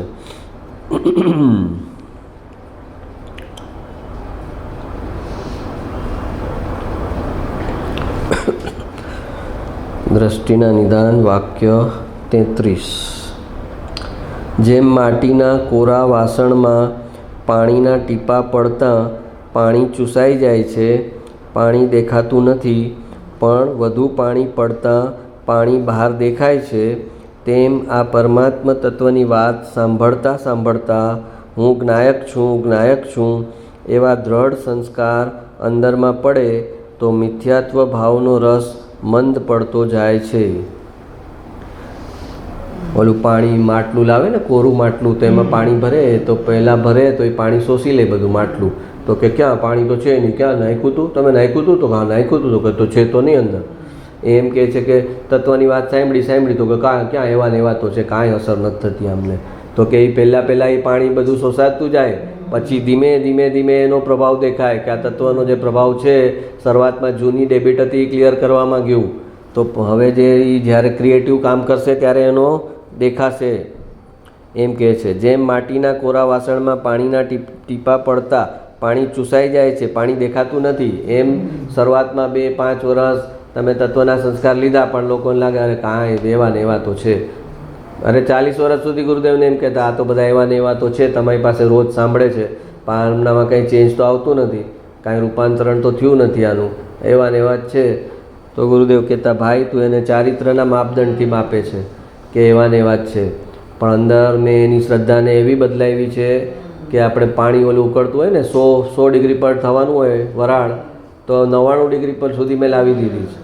હવે એ ભગવાનના સમોસણમાં જઈ અને ભગવાનના 3 શબ્દ સાંભળશે ને, ઉપનેવા, વિઘ્નેવા અને ધ્રુવેવા, ઉત્પાદ વ્યય ધ્રુવ, આમ 3 શબ્દ બોલે ભગવાન. ઉપનેવા, વિઘ્નેવા, ધ્રુવેવા. આત્માનું સ્વરૂપ શું? તો કે ઉપનેવા, વિઘ્નેવા, ધ્રુવેવા, ઉત્પાદ વ્યય ધ્રુવ. એમાં ઉત્પાદ વ્યયને ગૌણ કર ને ધ્રુવની દ્રષ્ટિ કર. આટલું બોલે ત્યાં તો એને સમ્યક દર્શન થઈ જશે કે આ તો કંઈક સાંભળ્યું છે પહેલાં, સંસ્કાર પહેલાંના છે. એ સંસ્કારમાં છેલ્લી 1 મિનિટમાં એનું કામ થઈ જશે. તો કહે છે કે પણ વધુ પાણી પડતા પાણી બહાર દેખાય છે એમ તત્વના સંસ્કાર નાખતા ગયા પછી ધીમે ધીમે એ બિલ્ટઅપ થતું જશે. આખું સરોવર ભરાઈ જાય છે એમ, આખું માટલું ભરાઈ જાય એમ એની તત્વ પરિણતિ થશે ધીમે ધીમે. તેમ આ પરમાત્મા તત્વની વાત સાંભળતા હું જ્ઞાયક છું એવા દ્રઢ સંસ્કાર અંદરમાં પાડે તો મિથ્યાત્વ ભાવનો રસ મંદ પડતો જાય છે. કન્ટિન્યુઅસલી એમ સાંભળે છે કે હું જ્ઞાયક છું, આ શરીર છે એ હું નથી, અંદર જે પુણ્ય પાપના પરિણામ થાય છે એ તું નથી, એક સમયની પર્યાય તું નથી, ક્ષયોપસમ ભાવ તું નથી, આ ઉઘાડ જ્ઞાન થઈ રહ્યું છે એ તું નથી, એમ નથી સાંભળતા પછી કે ધ્રુવ છે તું ધ્રુવ છે, તો એ નથી અને છે એના સંસ્કાર પડે છે એને, અને એ સંસ્કાર એક દિવસ ઉગી નીકળશે. હજુ ભૂમિકા મિથ્યાત્વની છે, પણ મિથ્યાત્વનો અભાવ થવાના સંસ્કાર પડતા જાય છે. મિથ્યાત્વ વયું નથી ગયું, મિથ્યાત્વની ભૂમિકામાં જ છે. જેમ ભગવાનની સામે મિથ્યાત્વની ભૂમિકામાં જ બેઠો છે. તો એમ દ્રઢ સંસ્કાર પાડે. હજુ ભૂમિકા મિથ્યાત્વની છે, પણ મિથ્યાત્વનો અભાવ થવાના સંસ્કાર પડતા જાય છે. શુભ ભાવથી મિથ્યાત્વનો રસ ભવિ અભવિને અનંતવાર મંદ પડ્યો છે, પણ આ જ્ઞાયકના સંસ્કારથી મિથ્યાત્વ ભાવનો અભાવ થવાના સંસ્કાર પડે પછી એકદમ સ્વભાવનો આશ્રય લેતા સ્વાનુભવ થતાં મિથ્યાત્વનો અભાવ થાય છે. જો એણે શું કીધું? પણ મિથ્યાત્વ ભાવના શુભ ભાવથી મિથ્યાત્વનો રસ ભવિ અભવિ એ અનંતિવાર પાડ્યો છે મંદ. શુભ ભાવ કરીને, શુભ આચરણ કરીને, કસાય મન કરીને, જે બધા આશ્રમોમાં ચાલે કે ભાઈ કસાય નહીં કરો, શુભ ભાવ કરો, ભક્તિ કરો. આ ભક્તિ કરીને એણે કસાયને મિથ્યાત્વને ઘણું મંદ કર્યું છે. પણ આ જ્ઞાયકના સંસ્કારથી મિથ્યાત્વને મંદ કરે તો એ કામનું. સાચા સાધનથી એણે મિથ્યાત્વને મંદ કર્યું કહેવાય. ઓલામાં તો એણે પેઇન કિલર યુઝ કર્યું છે. દાંતનો દુખાવો છે તો એ તો એનો ઈલાજ કરો તો પણ ઓછો બંધ થાય, અને તમે પેઇન કિલર ખાઈ લો તો પણ બંધ થાય. તો એવી રીતે જે એણે શુભ રાગ અને શુભ ક્રિયા અને ભક્તિ કરી અને એણે એ પેઇન કિલરથી એ જે મિથ્યાત્વનો જે છે એ અભાવ કર્યો છે, એ દબાવ્યું છે મિથ્યાત્વને ભક્તિથી. પણ જ્ઞાયક ભાવનો આશ્રય કરે કે હું જ્ઞાયક છું, તો એમાં શુભ પણ કરવાનો મારો સ્વભાવ નથી, અશુભ પણ કરવાનો મારો સ્વભાવ નથી. એમાં બંનેનો નિષેધ આવે છે. જ્યારે ઓલામાં જ્યારે એ શુભ ભાવ કરે છે ત્યારે તો એને શુભ ભાવ ઉપાદેય થાય છે, અશુભ હેય છે અને શુભ ઉપાદેય છે એવો સંસ્કાર પડે છે એને ભક્તિ કરવામાં. એને સ્વભાવ નથી સમજાવ્યો સાચો પોતાનો શુદ્ધ સ્વરૂપ, તો એને સંસ્કાર શું પડે છે કે અશુભમાં મારે નથી જવાનું, કોઈને પ્રત્યે રાગદ્વેષ નથી કરવાના, કોઈની નિંદા નથી કરવાની, કસાય નથી કરવાના, મારે તો કૃપાળદેવની ભક્તિ કરવાની, ગુરુદેવની ભક્તિ કરવાની, મારે તો સારા ભાવમાં રહેવાનું. તો એ સારા ભાવમાં રહેવાનું બરાબર, પણ એમાં શ્રદ્ધામાં પણ એ ઉપાદેયમાં આવી ગયું. સારો શુભ ભાવ જે છે એ શ્રદ્ધામાં પણ ઉપાદેય થઈ ગયો. શ્રદ્ધામાં શુભ ભાવ ઉપાદેય થયો તો એ મિથ્યાત્વ. શ્રદ્ધામાં શુભ ભાવ તો હે જ રહેવો જોઈએ. જ્ઞાનમાં શુભ ભાવ ભૂમિકા અનુસાર ઉપાદેય છે, અશુભથી બચવા માટે શુભ ભાવ ઉપાદેય છે. તો એ જ્યાં પણ એ હે કોણ કરી શકે શુભ ભાવ? જ્યારે શુદ્ધ સ્વરૂપ સમજાવ્યું હોય કે 3rd ડાયમેન્શન છે, અશુભ શુભ અને શુદ્ધ, એ શુદ્ધની સમજણ આપી હોય તો એ સમજણના જોર પર એ કહી શકે કે આ શુભ ભાવ મારો નથી. પણ શુદ્ધની સમજણ જ નથી આપી તો એ કઈ રીતે કહી શકે કે આ શુભ ભાવ મારો નથી? તો એના માટે શુભ ભાવ સર્વસ્વ થઈ ગયો. જે મિથ્યાત્વી છે એનામાં દ્રવ્યલિંગી મુનિ છે એના માટે શુભ ભાવ સર્વસ્વ છે, અને જે ભાવલિંગી મુનિ છે એના માટે શુભ ભાવ જે છે એ સર્વસ્વ નથી. ઓલું ગૌણ રૂપે પણ શુભ ભાવ એની શ્રદ્ધામાં નથી. સર્વસ્વ તો જવા દો, એ શુભ ભાવને તો એનો અંતરાય સમજે છે કે મને શુદ્ધ ભાવમાં સ્વભાવમાં જવામાં આ અડચણ છે, આ રૂકાવટ છે. આ શુભ ભાવને એ રૂકાવટ સમજે છે અને ઓલો સમજે છે શુભ ભાવ સર્વસ્વ છે. એટલો ફરક છે દ્રવ્યલિંગી ને ભાવલિંગીમાં. ભાવલિંગી શુભ ભાવને પોતાનો અંતરાય સમજે છે કે શુદ્ધ સ્વભાવમાં અંતરાય ઉદયમાં આવે ત્યારે શુભ ભાવ થાય, શુદ્ધ સ્વભાવમાં સ્થિર થવામાં અંતરાય હોય ત્યારે શુભ ભાવ થાય, એ એમ સમજે છે. અને ઓલો સમજે છે કે ઓ શુભ ભાવથી હું અશુભથી બચી ગયો, શુભ ભાવ જો કેટલો સરસ રહ્યો, ઓલો સ્વભાવ તો સાઈડમાં છૂટી જ ગયો. પણ મિથ્યાત્વનો અભાવ થવાના સંસ્કાર પડતા જાય છે. શુભ ભાવથી મિથ્યાત્વનો રસ ભવી અભવીએ અનંતિવાર મન પાડ્યો છે. પણ આ જ્ઞાયકના સંસ્કારથી મિથ્યાત્વ ભાવનો અભાવ થવાના સંસ્કાર પડે પછી એકદમ સ્વભાવનો આશ્રય લેતા સ્વાનુભવ થતાં મિથ્યાત્વનો અભાવ થાય છે.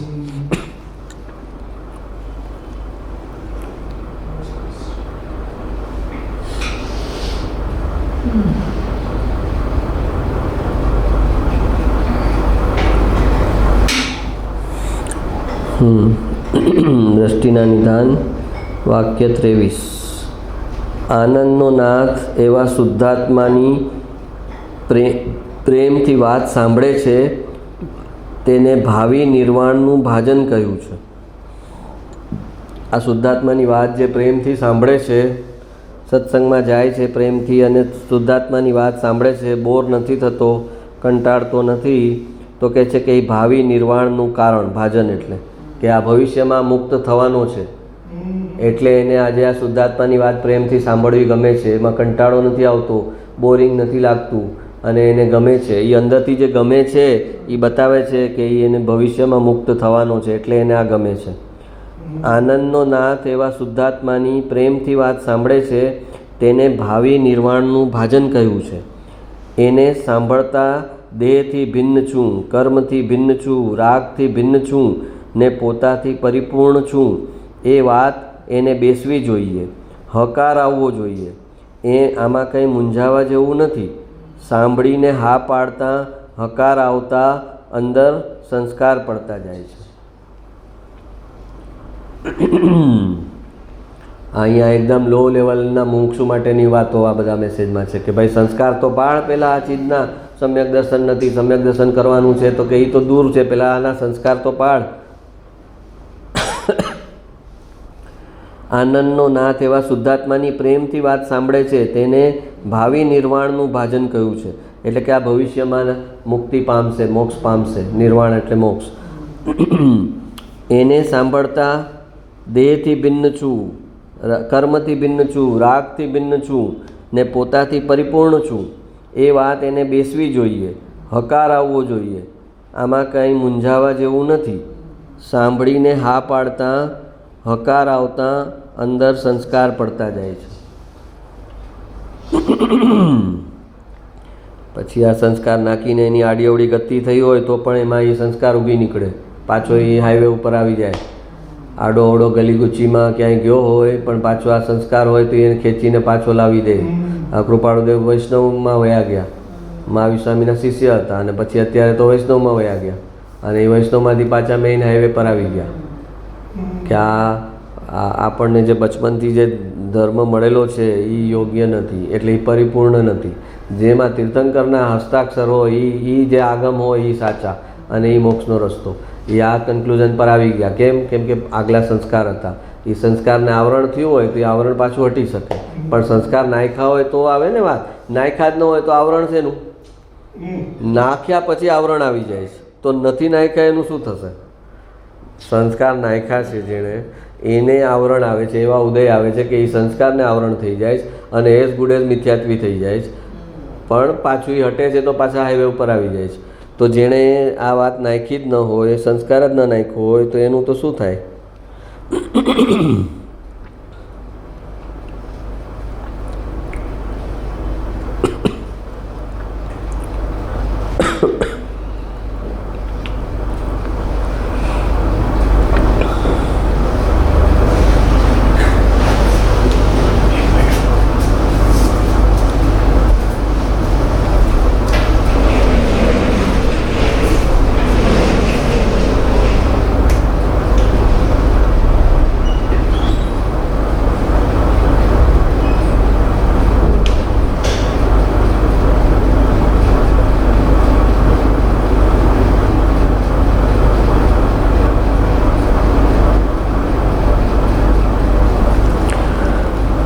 દ્રષ્ટિના નિદાન વાક્ય 13.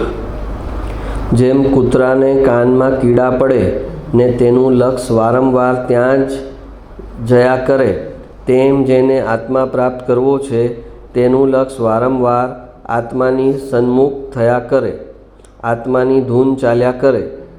બીજી ધૂન તો અનંતકાળથી ચડી ગઈ છે, તો એકવાર આત્માની ધૂન તો જગાડ અને 6 માસ તો પ્રયત્ન કર. વારંવાર અંતર્મુક્તાનો પ્રયત્ન કર, તો જરૂર તને આત્માની પ્રાપ્તિ થશે. આમાં એક્ઝામ્પલ નેગેટિવ આપ્યો છે કે જેમ આપણો દાંતનો દુખાવો હોય તો આપણું લક્ષ કેમ ત્યાં જાય ઘડીએ. એમ જેને કહે છે કે આત્માનો વિરહ લાગે, આત્માનો વિરહની પીડા લાગે, અરે મને મારો આત્મા અનુભવમાં નથી આવતો, મારો પોતાનો આત્મા મારાથી જુદો, એમ જેને તો એનું લક્ષ એનું વારંવાર એ તરફ જાય, એની પર્યાય વારંવાર એના દ્રવ્ય તરફ જવા માગે. તો કહે છે કે જેમ કૂતરાને કાનમાં કીડા પડે તેનું લક્ષ વારંવાર ત્યાં જ જયા કરે, તેમ જેને આત્મા પ્રાપ્ત કરવો છે તેનું લક્ષ વારંવાર આત્માની સન્મુખ થયા કરે, આત્માની ધૂન ચાલ્યા કરે. બીજી ધૂન તો અનંતકાળથી ચડી ગઈ છે, તો એકવાર આત્માની ધૂન તો જગાડ અને 6 માસ તો પ્રયત્ન કર. આચાર્યોએ એમ લખેલું શાસ્ત્રમાં કે આત્માને પામવા માટે 6 મહિનાનો પુરુષાર્થ લાગે. મંદ પુરુષાર્થી હોય એને 6 મહિના લાગે, એમ કે છે. જે ઢીલો હોય જરા,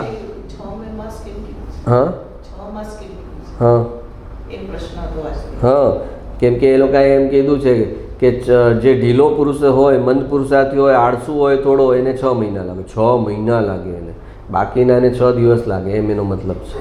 કે જો ઉગ્ર અને તીવ્ર પુરુષાર્થ કરે તો 6 દિવસમાં થઈ જાય કામ એને. પણ આ તો કે જરા આળસુડો છે, તો કે આળસુડો છે તો એને 6 મહિના તો લાગશે ભાઈ, તમને મિનિમમ 6 મહિના લાગશે. અને 6 માસ તો પ્રયત્ન કર, એટલે એ સમજીને ચાલે છે કે તું આળસુડો છે કે આ તું હઈશ વર્ષમાં વર્ષ કે છે એને લઈ લીધો કે તું કદાચ આળસુડો છે તો 6 મહિના કર, તો એમાં તું કવર થઈ ગયો 6 મહિનામાં. અને 6 માસ તો પ્રયત્ન કર, વારંવાર અંતર્મુક્તાનો પ્રયત્ન કરે, તો જરૂર તને આત્માની પ્રાપ્તિ થશે. જે ઉપયોગ બહાર જાય છે એ ફરીને તું તારા તરફ લઈ આવ, ઉપયોગ બહાર જાય છે અને ફરી અંતર્મુક્તા તારા તરફ લઈ આવ, તો એ જે પુરુષાર્થ છે એ નકામો નહીં જાય. એ અંતર્મુક્તાનો પુરુષાર્થ છે એ ધીમે ધીમે એનો સંસ્કાર પડશે અને એ પુરુષાર્થ જમા થશે. અને પછી આવશે કે મુનિ આમ જોઈએ બહાર અને આમ આંખ બંધ કરે અને આત્મામાં વયા જાય, આમ જોઈએ બહાર અને આમ આંખ બંધ કરે અને આત્મામાં વયા જાય. એટલું સહજ તારે ધ્યાન થઈ જશે કે બહાર ઉપયોગને 1 સેકન્ડમાં સમેટી અને તું અંદર વયો જઈશ. તો વારંવાર અંતર્મુખનો પ્રયત્ન કર, તો જરૂર તને આત્માની પ્રાપ્તિ થશે.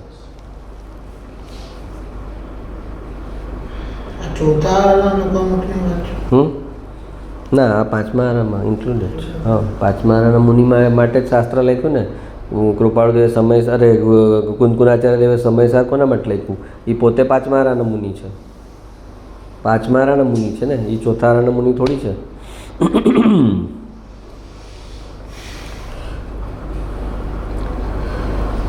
હા, દ્રષ્ટિના નિદાન વાક્ય 11.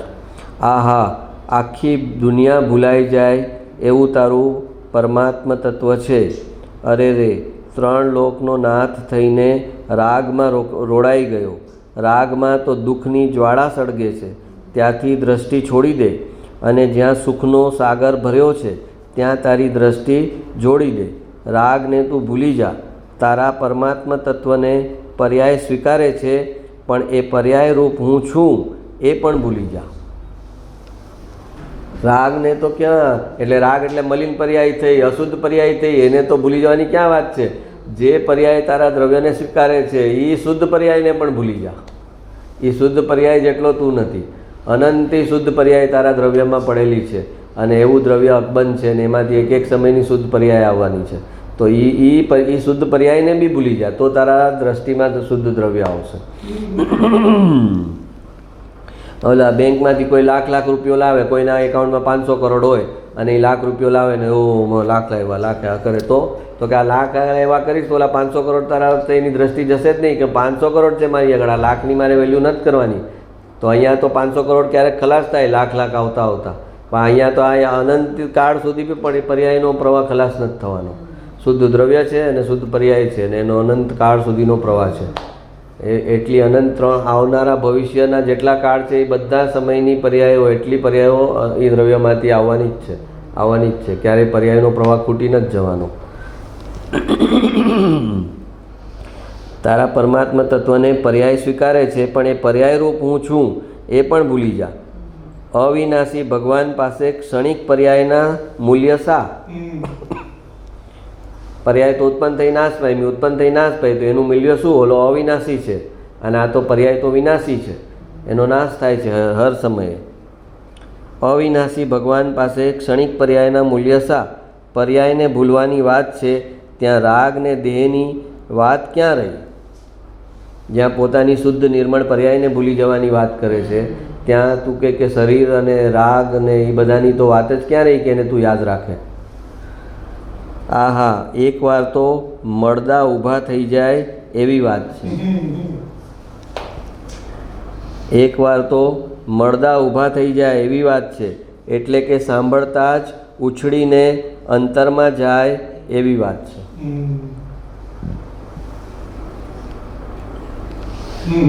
ઓલો ડરપોક અને કાયર માણસ હોય ને યુદ્ધમાં જવાનું હોય ને ઓલો એને ઓલું આપે, ઉપદેશ આપે, ભાષણ આપે અને એ ઊભો થઈને કે હું લડવા જઈશ. ગાંધીજી આપવા તો કે અમે કાલથી અંગ્રેજોનો વિરોધ કરવા જશું.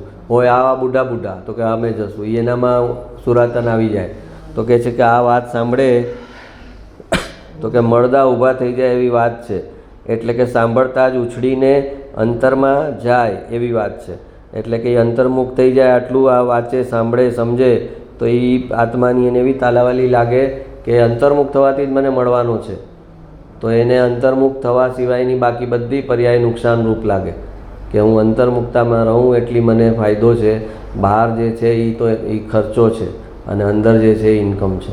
હા, જેને ઇન્કમ જમા થઈ હોય, મુનિઓને ઇન્કમ જમા થઈ હોય તો એ ઇન્કમને વહાવી દે, પણ એને પાછી જેટલી 1 કલાકમાં વહાવે એટલી 1 સેકન્ડમાં પાછી ઉત્પન્ન કરી લે.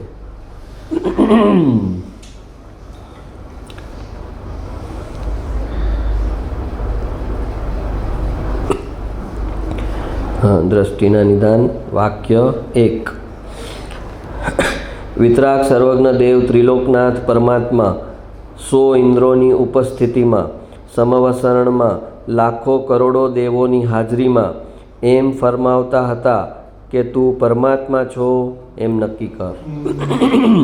ભગવાન, તમે પરમાત્મા છો એટલું તો અમને નક્કી કરવા દો કે એ નક્કી ક્યારે થશે કે જ્યારે તું પરમાત્મા છો એવો અનુભવ તને થશે, ત્યારે આ પરમાત્મા છે એવો વ્યવહાર તને નક્કી થશે. નિશ્ચયનું નક્કી થયા વિના વ્યવહાર નક્કી થશે નહીં. આ ઓલી કેસેટ વાગે સોનગઢમાં, તું પરમાત્મા છો એમ નક્કી કર, તું પરમાત્મા છો એમ નિર્ણય કર ને તું પરમાત્મા છો એમ અનુભવ કર. એ કેસેટ વાગે. કે છે કે આ ભગવાન આ 100 ઇન્દ્રોની ઉપસ્થિતિમાં આ સમજાવતા હતા. વિતરાગ સર્વજ્ઞ દેવ ત્રિલોકનાથ પરમાત્મા 100 ઇન્દ્રોની ઉપસ્થિતિમાં, જુદા જુદા સ્વર્ગ છે ને એ બધાના ભેગા મળી અને ટોટલ 100 ઇન્દ્ર, તો કે 100 ઇન્દ્રની ઉપસ્થિતિમાં. વિતરાગ સર્વજ્ઞ દેવ ત્રિલોકનાથ પરમાત્મા 100 ઇન્દ્રોની ઉપસ્થિતિમાં સમવસરણમાં લાખો કરોડો દેવોની હાજરીમાં એમ ફરમાવતા હતા કે તું પરમાત્મા છો એમ નક્કી કર. ભગવાન, તમે પરમાત્મા છો એટલું તો અમને નક્કી કરવા દો કે એ નક્કી ક્યારે થશે કે જ્યારે તું પરમાત્મા છો એવો અનુભવ તને થશે, ત્યારે આ પરમાત્મા છે એવો વ્યવહાર તને નક્કી થશે. નિશ્ચયનું નક્કી થયા વિના વ્યવહાર નક્કી થશે નહીં. બહારના પરમાત્માની ભક્તિ કર્યા કરે વ્યવહારમાં અને અંદર નિશ્ચય નક્કી નથી, તો એ મિથ્યાત્વ થયું એકાદ ભાવ દેવગતિનો ને પછી પાછો નીચે.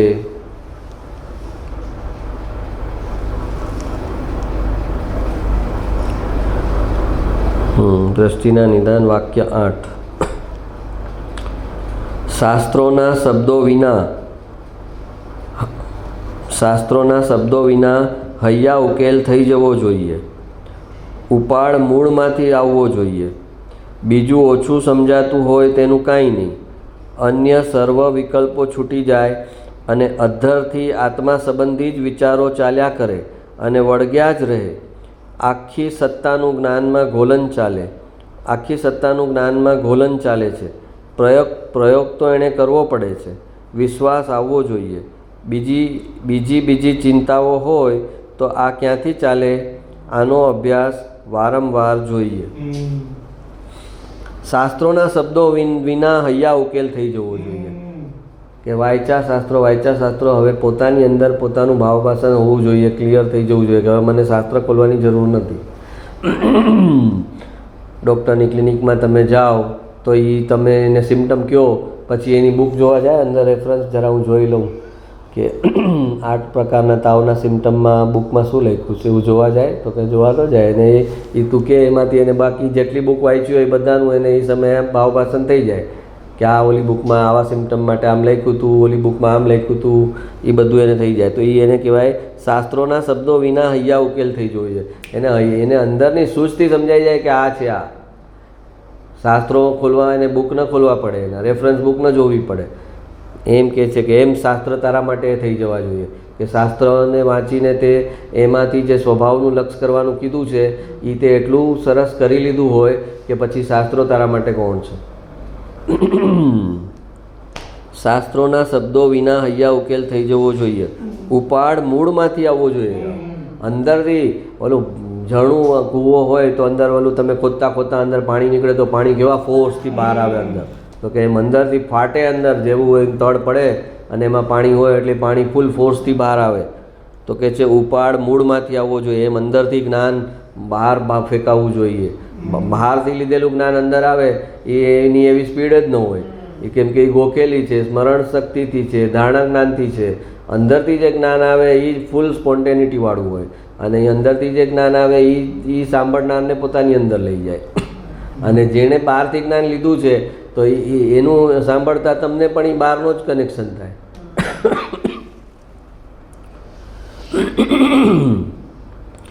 બીજું ઓછું સમજાતું હોય તેનું કાંઈ નહીં. અન્ય સર્વ વિકલ્પો છૂટી જાય અને અધ્ધરથી આત્મા સંબંધી જ વિચારો ચાલ્યા કરે. અધ્ધરથી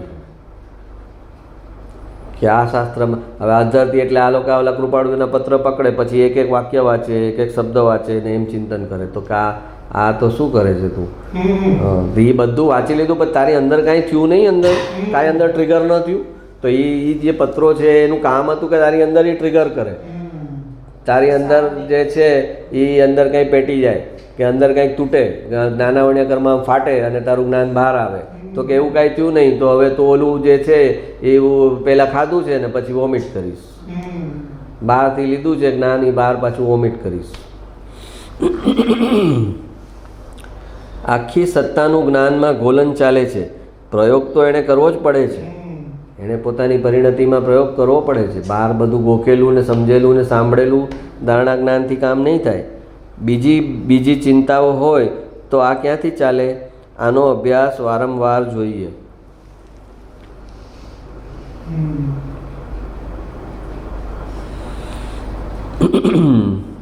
દ્રષ્ટિના નિદાન વાક્ય 19.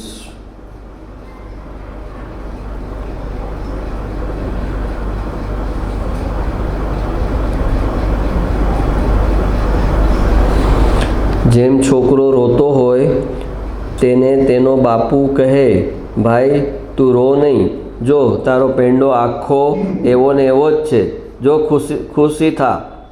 તેમ આચાર્ય દેવ ભવ્યને કહે છે કે હે આત્મા તું પ્રસન્ન થા, ખુશ થા, જો તારો આત્મા ત્રણેય કાળ એવો ને એવો જ શુદ્ધ છે.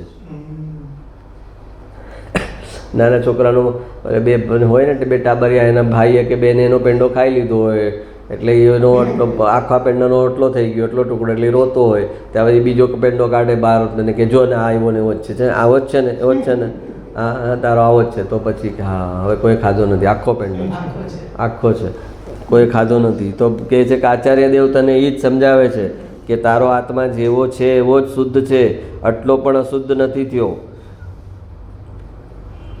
હા, તેમ આચાર્ય દેવ ભવ્યને કહે છે. ભવ્ય આત્માની વાત કરી અહીંયા, અભવ્યની વાત ન કરી.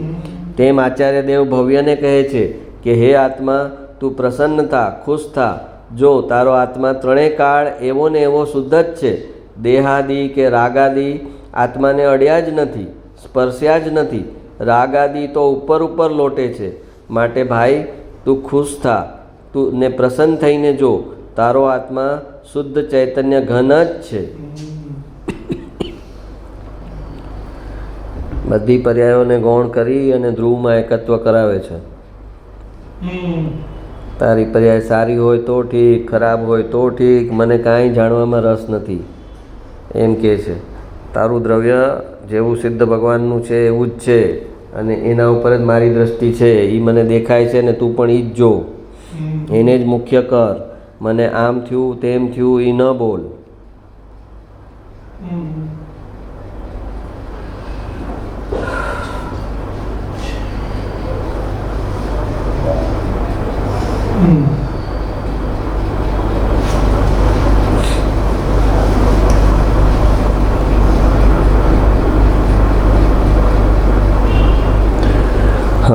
વાક્ય 25. શરીરના એક એક તસુમાં 96 રોગ છે. એ શરીર ક્ષણમાં દગો દેશે, ક્ષણમાં છૂટી જશે. કાંઈક સગવડતા હોય ત્યાં ઘૂસી જાય છે. પણ ભાઈ તારે ક્યાંક જવું છે, ત્યાં કોનો મહેમાન થઈશ, કોણ તારું ઓળખીતું હશે, એનો વિચાર કરીને તારું તો કંઈક કરી લે. શરીર સારું હોય ત્યાં સુધી આંખ ઉઘડે નહીં ને ક્ષણમાં દેહ છૂટતા અજાણ્યા સ્થાને હાલ્યો જઈશ. નાની નાની ઉંમરના પણ ચાલ્યા જાય છે. માટે તારું કાંઈક કરી લે.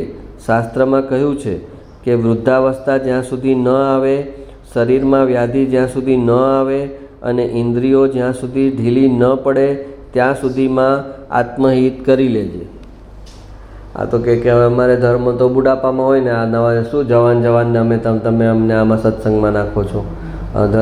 સત્સંગ ને બધું ધર્મ અને બધું તો બુઢાપામાં હોય, 50-55 પછી હોય. અત્યારે શું છે, હજી તો અમે યંગ છીએ. તો કે ભાઈ અમે યંગ હતા ત્યારે અમને કહેનાર કોઈ નહોતું. તો હવે અમે જ્યારે સમજ્યા છીએ ત્યારે તને તો કહીએ ને કે ભાઈ અમે જે ખોટું કર્યું એ તું ન કર. અમે 40 વર્ષે કે 50 વર્ષે સમજ્યા એ તું અત્યારે સમજ કે તને બુઢાપામાં એનું ઓલું ન થાય, અફસોસ ન થાય કે મારે આ હવે પછી બુઢાપામાં કહેશે કે હવે મારે કમર દુખે છે, મારે સત્સંગમાં બેસી નથી શકાતું, સ્વાધ્યાય અડધો કલાક કરું તો મારે સૂઈ જવું પડે છે, મારે પગ લાંબા કરવા પડે છે. આ બધું બુઢાપો આવશે ત્યારે કહેશે, આમ કહેશે કે મારે કેટલી ઈચ્છા છે પણ હું બેસી નથી શકાતું, મારે કેટલી ઈચ્છા છે પણ વાંચી નથી શકાતું. તો પછી ત્યારે એમ કહેશે ને અત્યારે સારું છે ત્યારે કે શું કહે છે કે તો પૂરેપૂરા જલસા કરો, પૂરેપૂરા ભોગ ભોગવો અને શરીરને ભોગના રસ્તે વાપરો પૂરું. અત્યારે એનો અભિપ્રાય એમ છે. પછી જ્યારે આવું થશે ત્યારે કહેશે આવું છે એટલે ધર્મ નથી થતો. તો કે શાસ્ત્રકારો એમ કહે છે કે જ્યાં સુધી વૃદ્ધાવસ્થા નથી આવી ત્યાં સુધી ધર્મ કરી લે. એ તારે તે બેંકમાં મૂકી દીધું, તારો આવતો બહુ સેફ કરી લીધો તે.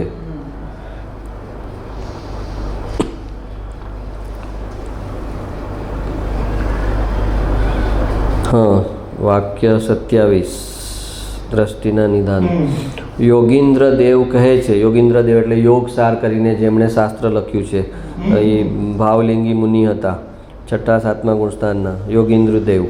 યોગીન્દ્ર દેવ કહે છે કે અરે જીવ, હવે તારે ક્યાં સુધી સંસારમાં ભટકવું છે? હજી તું થાક્યો નથી? હવે તો આત્મામાં આવીને આત્મિક આનંદને ભોગવ. આહા, જેમ પાણીના ધોરિયા વહેતા હોય તેમ આ ધર્મના ધોરિયા વહે છે. પીતા આવડે તો પી. ભાઈ સારા કાળે તો કાલનો કઠિયારો હોય તે આજે કેવળ જ્ઞાન પામે એવો તે કાળ હતો. કઠિયારો લાકડા કાપવા જતો હોય ત્યાં કોઈ ભાવલિંગી મુનિનું કંઈ પ્રવચન ચાલતું હોય ને એના 2 શબ્દ એના કાને પડે અને એને કેવળ જ્ઞાન થઈ જાય. એ કે એ કાળ ચોથો એવો હતો કે કઠિયારો કેવળ જ્ઞાન પામી લે 1 સેકન્ડમાં. ભાઈ સારા કાળે તો કાલનો કઠિયારો હોય તે આજે કેવળ જ્ઞાન પામે એવો તે કાળ હતો. જેમ પુણ્યશાળીને પગલે પગલે નિધાન નીકળે તેમ આત્મપિપાસુને પર્યાયે પર્યાયે આત્મામાંથી આનંદના નિધાન મળે છે.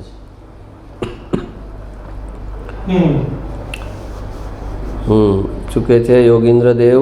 કહે છે કે અરે જીવ, હવે તારે ક્યાં સુધી સંસારમાં ભટકવું છે? હજી તું થાક્યો નથી?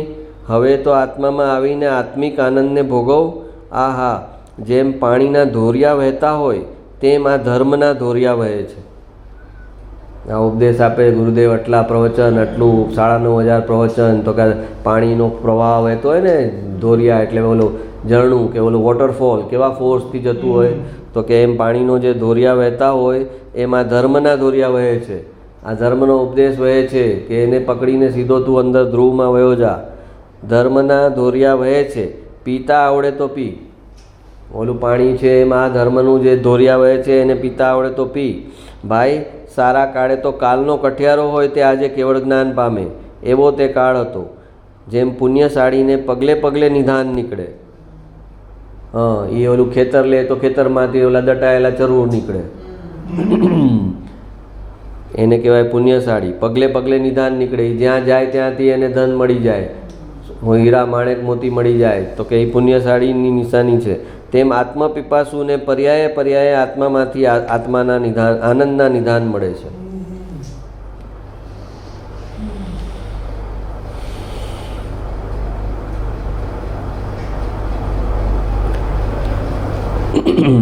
હવે મારું છે પાછું.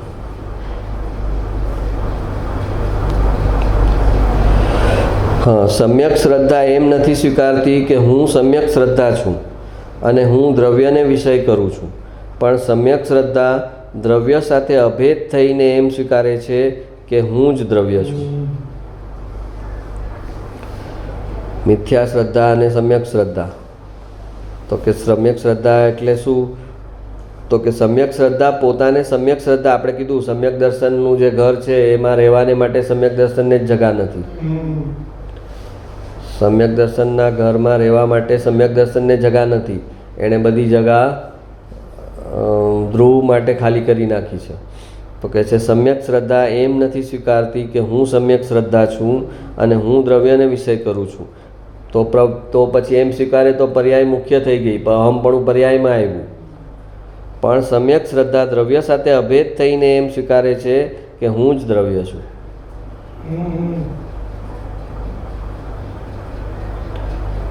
સમ્યક શ્રદ્ધાને કારણે આત્મા પૂર્ણ થયો એમ નથી, પણ આત્મા પૂર્ણ જ છે એવું સ્વીકાર કરનારી શ્રદ્ધાને સમ્યક શ્રદ્ધા કહેવામાં આવે છે.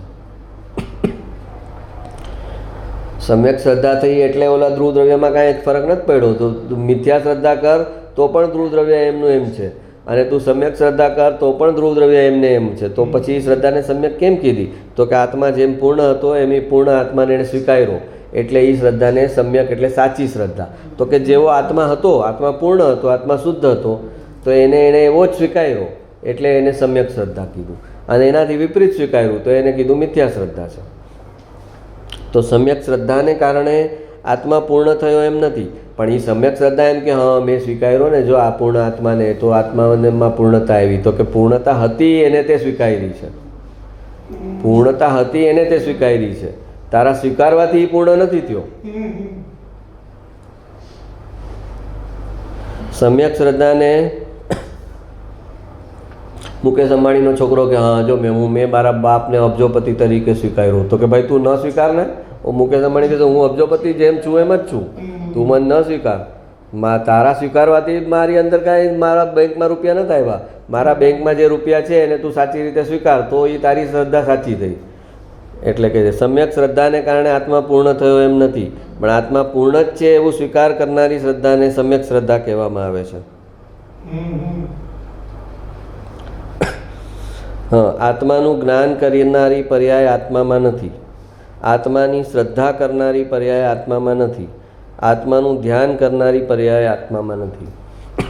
આ દ્રવ્ય સત્તા અને પર્યાય સત્તા બે ભિન્ન છે. એ ભિન્નનો અહીંયા આગળ નિર્ણય કરવાયો, અહીંયા આગળ ભેદ બતાવ્યો છે અહીંયા. અને પછી કથનચિત અભેદ થાય છે, એ પછી જ્ઞાનનો વિષય છે.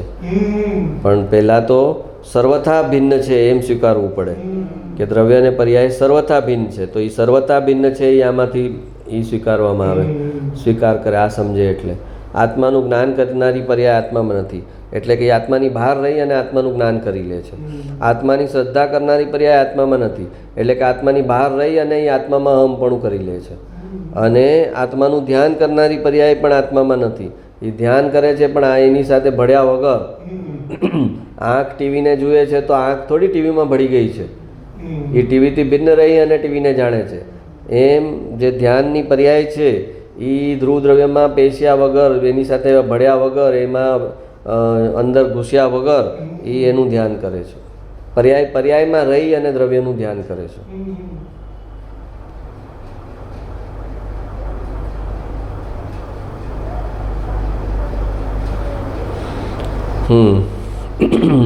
મારું વાક્ય છે, પોતાના વધેલા ક્ષયોપશમથી જે માને છે કે હું કાંઈક છું, એ પોતે જે ખાઈમાં પડેલો છે એની ઊંડાઈનો ગર્વ કરી રહ્યો છે.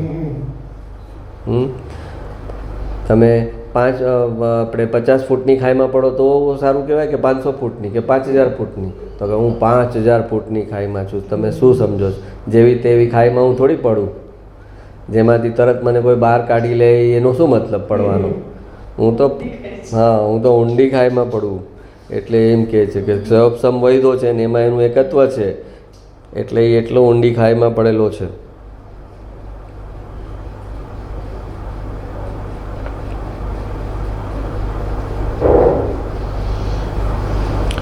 હા, આ ઇંગ્લિશ વાક્ય છે. આ તો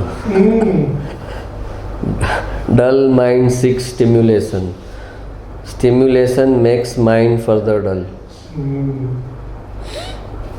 આ ડલ માઇન્ડ સિક સ્ટિમ્યુલેશન શું કામ સિક કરે માઇન્ડ? આપણે કીધું ને, માઇન્ડ ડોપામાઇન અને સિરોટોનિન રિલીઝ કરે. જ્યાં આગળ ડોપામાઇન ને સિરોટોનિન રિલીઝ થાય એ એક્સપિરિયન્સ એને ફરીને કરવો હોય માઇન્ડ આપણને, કે કેમ કે ડોપામાઇન રિલીઝ થાય એ તમને ગુડ ફિલિંગ આપે. એટલે તમે જે કરો એમાં એ રિલીઝ થાય એટલે તમે ફ્રિકવન્ટલી તમને એ કરવાની ઈચ્છા થાય. તો કે છે ડલ માઇન્ડ છે એટલે એને ડોપામાઇન રિલીઝ કરવા માટે એટલું વધારે સ્ટિમ્યુલેશન લાગે. જેટલું જ એનું માઇન્ડ ડલ હોય એનું ડોપામાઇન ત્યારે રિલીઝ થાય કે એટલું એક્સ્ટ્રા સ્ટિમ્યુલેશન આપે એને, ત્યારે એ રિલીઝ થાય. અને જેટલું વધારે સ્ટિમ્યુલેશન લે એટલું એનું માઇન્ડ ડલ થતું જાય. એટલે આ લોકો ડોપામાઇન ડિટોક્સ કરાવે છે. ડોપામાઇન ડિટોક્સ એટલે શું? કે તમને જે ગમે છે એ વસ્તુ તમારે અઠવાડિયા સુધી નહીં કરવાની, તો તમારું ડોપામાઇન ડિટોક્સ થાય. પછી તમે જે સામાન્ય વસ્તુ કરશો ને ત્યાં પણ ડોપામાઇન રિલીઝ થવા લાગશે. ઓલું તમે કન્ડિશનિંગ એવી કરી નાખી છે કે સમજો કે કોઈ પીનારો છે તો કે હવે એ 4 પેક પીએ પછી જ એને નશો થાય છે, તો હવે એનું ડોપામાઇન ત્યારે જ રિલીઝ થાય છે. તો હવે કે તારે એ હાથ જ નહીં લગાવવાનો, તો હવે 2 મહિના હાથ ન લગાવે તો પછી 1 પેક પીએ ને તો પણ એનું રિલીઝ થાય. તો કે હા, તો એ ડોપામાઇન ડિટોક્સ કહેવાય એને. તમે હવે જેમ કે કોઈ આપણે છે, આપણા છોકરાઓને તમે કહો કે હું જ્યાં સંગીત શીખવાને એમ જતો ત્યાં આગળ જે ફેમિલી હતું તો એ લોકો વાતચીત કરતા હોય, પપ્પા જો આપણે તમે તિલકનગર પાવડા ખાવાનું પ્રોમિસ કર્યું છે, હવે ફરી નહીં જતા. તો એ લોકોને પાવડા પાર્ટી હોય. હા, તો પાવડા ખાવા તિલકનગર જવાનું હોય, એમાં એ બધા છોકરાઓ એ લોકો ફેમિલીના એક્સાઇટેડ હોય કે તિલકનગર જવાનું છે. એમ ગરીબનો છોકરો હોય તો એ મિસલ ખાવા જાય તો એ એક્સાઇટેડ હોય. કેમ કે એનું મિસલમાં ડોપામાઇન રિલીઝ થવાનું છે. અને આપણા છોકરાઓને તમે કહો તો શું હવે લોનાવાલા એને કાંઈ નહીં લાગે, એને સિંગાપુર પણ કાંઈ નહીં લાગે. તો પપ્પા શું હવે દર વખતે વેકેશનમાં સિંગાપુર ને દુબઈ ને મસ્કત આજ ફેરવો છે, ન્યૂઝીલેન્ડ લઈ જાઓ, ઓસ્ટ્રેલિયા લઈ જાઓ. ન્યૂઝીલેન્ડમાં ઓલો પ્રાઇવેટ આઇલેન્ડ છે એમાં મારા ફ્રેન્ડ ગયા છે તો ત્યાં લઈ જાઓ. તો કેમ? તો કે હાયર સ્ટિમ્યુલેશન સિક કરે છે. અને જેટલું હાયર સ્ટિમ્યુલેશન સ્ટીક કરશે એટલું એનું માઇન્ડ ફર્ધર ડલ થશે. આપણે કીધું મુનિને 2 દાણા ભાત આપે છે અને એને થાય છે કે મારે તો ઓળકાર આવે છે ને કે કેટલું સરસ જમાઈ ગયું. કેમ કે એને એટલું ડિટોક્સ કરેલું છે કે એને જરાક સ્ટિમ્યુલેશન મળે એટલું કાફી છે. અને આપણને કે આખી તમે ખાધી બિરયાની તો કે આમાં જરા રાઈસ આવું હતું, ઓલું પેલું હતું, તેલું પેવું હતું. હા, એ બધા આપણા ચાલે છે. કેમ ચાલે? તો એ તમે જ તમારા માઇન્ડને છકાવ્યું છે. એ છકાવેલું માઇન્ડને પહેલાં નોર્મલ કરવું પડે. માઇન્ડ ઇટસેલ્ફ આ માર્ગમાં રૂકાવટ છે, તો એમાં છકેલું માઇન્ડ કેટલી મોટી રૂકાવટ કરે. જે છકેલું માઇન્ડ નથી ઇટસેલ્ફ રૂકાવટ છે, તો જે છકેલું માઇન્ડ છે એ કેટલી રૂકાવટ કરે? તો કે ડલ માઇન્ડ સિક સ્ટિમ્યુલેશન. એને એ બોર્ડમ થશે, એને હાયર લેવલના ડોઝ જોશે, નહીં તો એને બોર થશે. તો બોર થશે એનો મતલબ કે તે તારા માઇન્ડને એટલું બધું સ્ટિમ્યુલેશનથી ભરેલું છે કે હવે તને સ્ટિમ્યુલેશન વગર ચાલશે નહીં. તો એને એ લોકો ડિટોક્સ કરાવે છે કે તારે અઠવાડિયા સુધી એકદમ સિમ્પલ સાદું જમવાનું, સિમ્પલ જગ્યાએ રહેવાનું, નેટ બ્રાઉઝિંગ કાંઈ કરવાનું નહીં.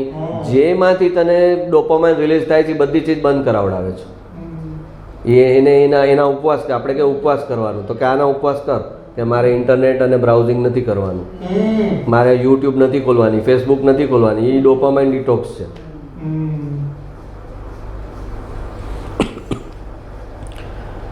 અને જેટલું સ્ટિમ્યુલેશન કરશે એટલે એનું માઇન્ડ ડલ થતું જશે. તો ડલ માઇન્ડ આ જે રિયાલિટી છે, ધ્રુવ દ્રવ્યની જે રિયાલિટી, એને એ ક્યાં પકડી શકે? આટલું અટપટું છે, જ્યાં પંડિતોને બધા થાપ ખાઈ જાય દ્રષ્ટિનો વિષય અને જ્ઞાનનો વિષય સમજવામાં, તો આ ડલ માઇન્ડ હશે એ શું પકડી શકશે?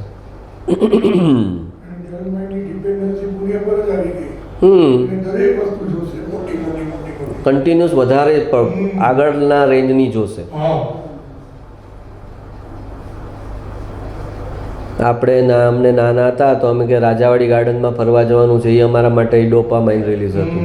હો, રાજાવાડી ત્યાં સૂકો બેલ બનાવીને લઈ જાય અને છાપા લે સાથે, અને સૂકો બેલ ને ઓલું આપે જ ત્યાં આગળ ખાવા માટે. તો કે હા, આપણે રાજાવાડી ગાર્ડન, એક વલ્લભબાગ લેનનું ગાર્ડન ને એક રાજાવાડી ગાર્ડન, તો એમાંય ડોપામાઇન રિલીઝ થતું હતું. અને હવે તમે કહો છો કે દુબઈ જવાનું, તો કે શું હા પપ્પા, તમે ફરી કરીને દુબઈની ટૂર કરી, હવે ક્યાંક લઈ જાઓ સારી જગાએ. તો કે એ પુણ્યને આધીન તમે જિંદગી જીવો છો. પુણ્ય હોવું એક વસ્તુ છે, પણ તમારે જિંદગી એમ જીવવાની છે કે આ પુણ્ય ન હોય તો મારા પરિણામમાં આટલું પણ અપડાઉન ન થાય, મારા પરિણામમાં આટલું પણ અપડાઉન ન થાય. ત્યારે કહેવાય કે પ્રાપ્ત પુણ્યને ભોગવો. પ્રાપ્ત પુણ્યને કોણ ભોગવી શકે? કે એ પુણ્ય વિલીન થઈ જાય, વયું જાય, પછી જેના પરિણામ ખાડામાં નથી જવાના, પછી પણ જેના પરિણામ લેવલ ટુ લેવલ જ રહેવાના છે. એને કહેવાય કે પ્રાપ્ત પુણ્યને ભોગવો. પણ પ્રાપ્ત પુણ્યને ભોગવતા ભોગવતા જો પુણ્યના જ સંસ્કાર એને પડવાના હોય, ભોગના જ સંસ્કાર એને પડવાના હોય, તો એને ન કહેવાય કે પ્રાપ્ત પુણ્યને ભોગવો. તો એને ડિટોક્સ કરાવવું પડે કે આ છે ને તારે નથી કરવાનું, આને અડવાનું જ નથી આને, ત્યારે કહેવાય. એટલે કહેવાય નહીં તમે એમ વિચારે કે પ્રાપ્ત પુણ્યને ભોગવવાનું તો કીધું છે ને, પણ પ્રાપ્ત પુણ્યને ભોગવવાનું કોને કીધું છે? પાત્ર વ્યક્તિને કીધું છે કે એ પુણ્યના સંસ્કાર નહીં લે અંદર. પુણ્યને ઉદયમાં બારોબાર ભોગવી લેશે, પણ એની છાપ પોતાના પર નહીં પડે કે એ આવતા ભાવમાં જશે ત્યારે આ નહીં હોય તો એને કોઈ ડિપ્રેશન નહીં આવે. અને જેને એ સંસ્કાર નાખ્યા છે એને એ ચીજ જ્યારે નહીં રહે ત્યારે એને ડિપ્રેશન આવશે. હા, કરવાથી થતું નથી પણ ક્રમબદ્ધથી થાય છે. કરવાનો સંબંધ થવા સાથે બેસાડવો એ મિથ્યાત્વનું કાર્ય છે.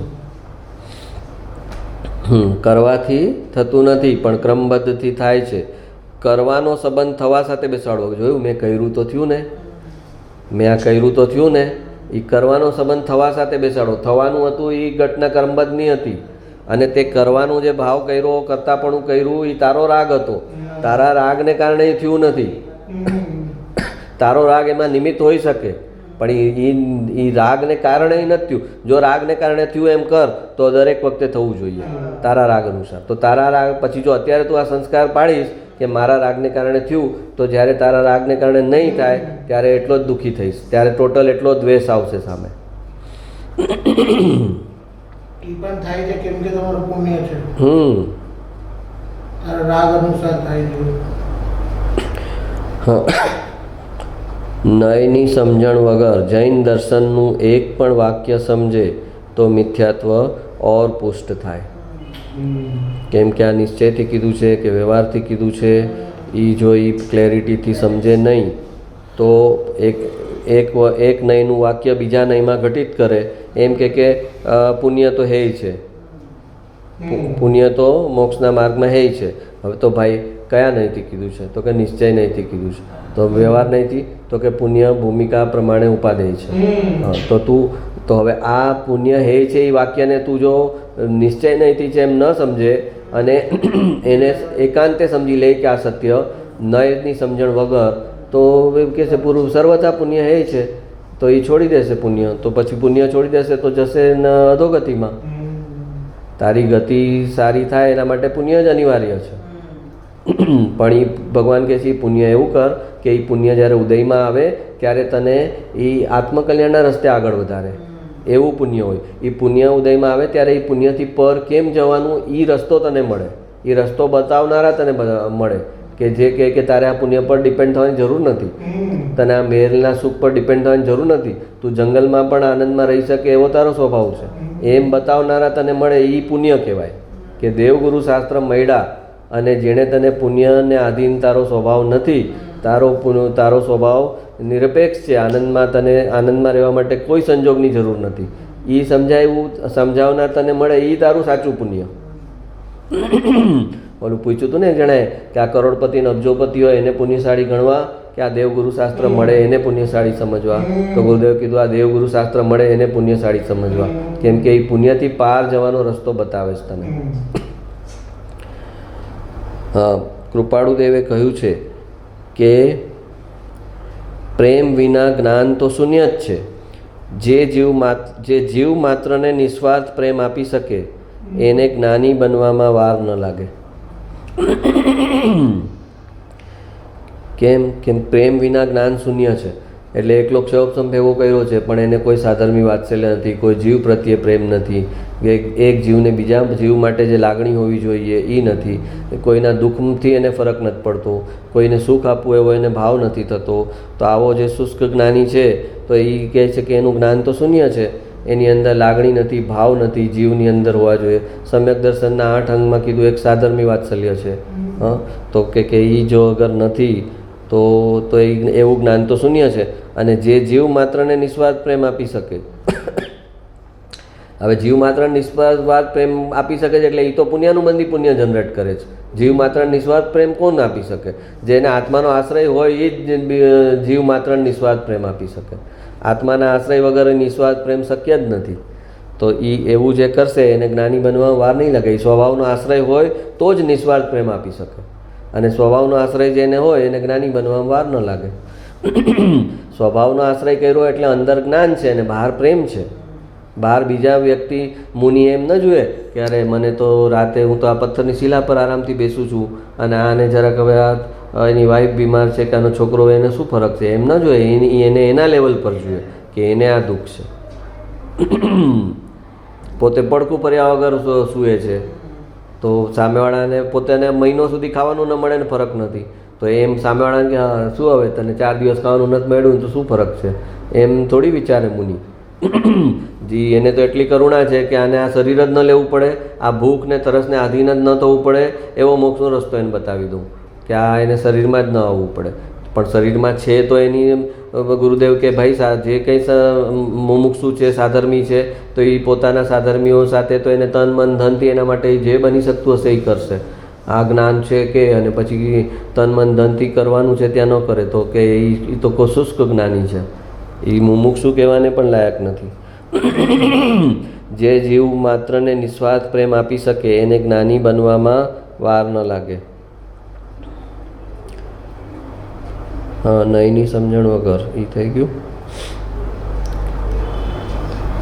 હા, સ્થૂળ બુદ્ધિવાળો ક્રિયા જુએ,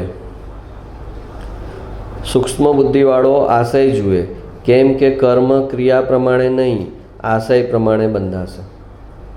આપણે કહે છે ને ઇન્ટેન્શન કાઉન્ટ્સ. કઈ ઇન્ટેન્શનથી કર્યું? આતંકવાદી પાસે AK-47 હોય ને મિલિટરીવાળો સોલ્જર હોય એની પાસે પણ AK-47 હોય. મિલિટરીવાળો પણ 5 જણા અંદર ઘૂસતા હોય બોર્ડરમાં એને મારી નાખે અને આતંકવાદી પણ મારી નાખે. તો સુઈ બંનેને સેમ? તો કે ત્યાં ડિફર શું થાય છે? તો કે ઇન્ટેન્શન ડિફર્સ. ઓલો એના દેશની ડ્યુટી કરે છે, એને મર્ડર કર્યાનું પાપ નથી લાગતું. ત્યાં બોર્ડર ઉપર જુએ કે ઓલા ઘૂસી રહ્યા છે પાકિસ્તાનવાળા આતંકવાદી, એને નહીં મારી નાખે તો એ 5 મર્ડર કર્યા એનું નથી જતું પાપ એના એકાઉન્ટમાં, અને એ ચીજ આતંકવાદી કરશે તો એના પાપના એકાઉન્ટમાં જશે. અને આને તો કે પોતે જો આતંકવાદી આ ઘૂસી જાત તો કેટલા બધા લોકોને મારા તેનું પુણ્ય બન્યું એને કે આ તો અહીંયા આણે બચાવ્યા બધાને. તો સ્થૂળ બુદ્ધિવાળો જે છે એ ક્રિયા જોઈએ કે હા જો ને કેટલું સરસ ભાવથી કહેતા હતા, કેટલું સરસ એની બહારની ક્રિયા જોઈને વાત કરે કે આટલું આગ્રહથી તો કીધું આવો આવો, આપણે ગયા ત્યારે આવો આવો તો કીધું આગ્રહથી. હવે આવો આવો કીધું પણ એ ભાવ તો એનો આશય કેટલો શું છે ને શું નહીં એ તો સમજતું અંદર. તો એ સ્થૂળ બુદ્ધિવાળાને એ અંદર કટિંગ કરતા ન આવડે, એ એની બહારની ક્રિયા જોઈને કે હા આ માણસ સારો છે.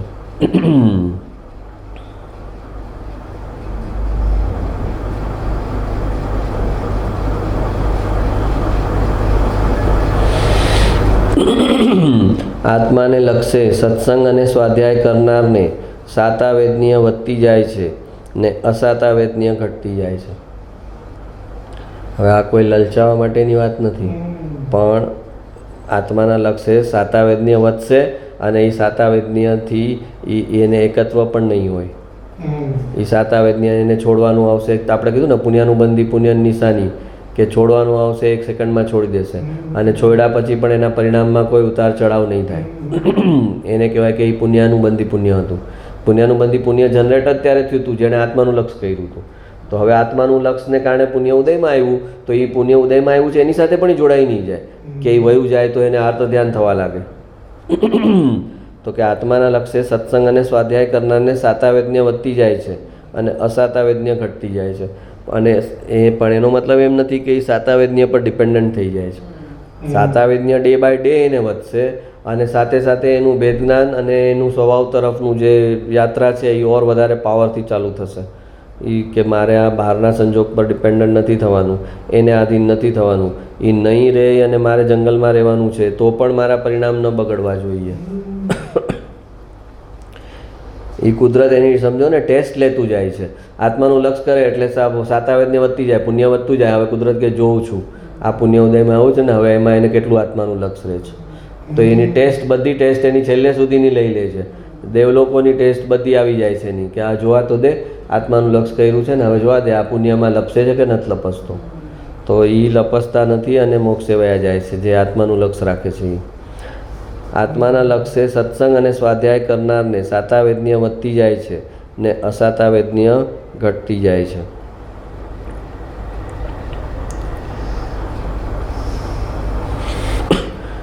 કોઈ પણ સંયોગ આવે, કોઈ પણ ગતિમાં જાઉં, હું એટલે કે ધ્રુવ સુરક્ષિત છે એનું ભાવભાષણ થતાં પર્યાયમાં પ્રસન્નતા આવે છે.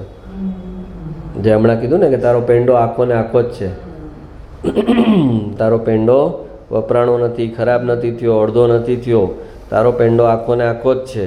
એમ કહે છે કે જ્યારે એને એમ સમજાય છે કે મારું જે ધ્રુવ દ્રવ્ય છે એ એવું ને એવું જ રહે છે, બહારના સંયોગોની એના પર કોઈ અસર નથી થતી, બહારની કોઈ પણ ગતિની એના પર અસર નથી થતી, કર્મની અસર નથી થતી, મારા પરિણામો થાય એની અસર નથી થતી, એ એવું ને એવો જ છે, એવું ને એવો જ રહે છે.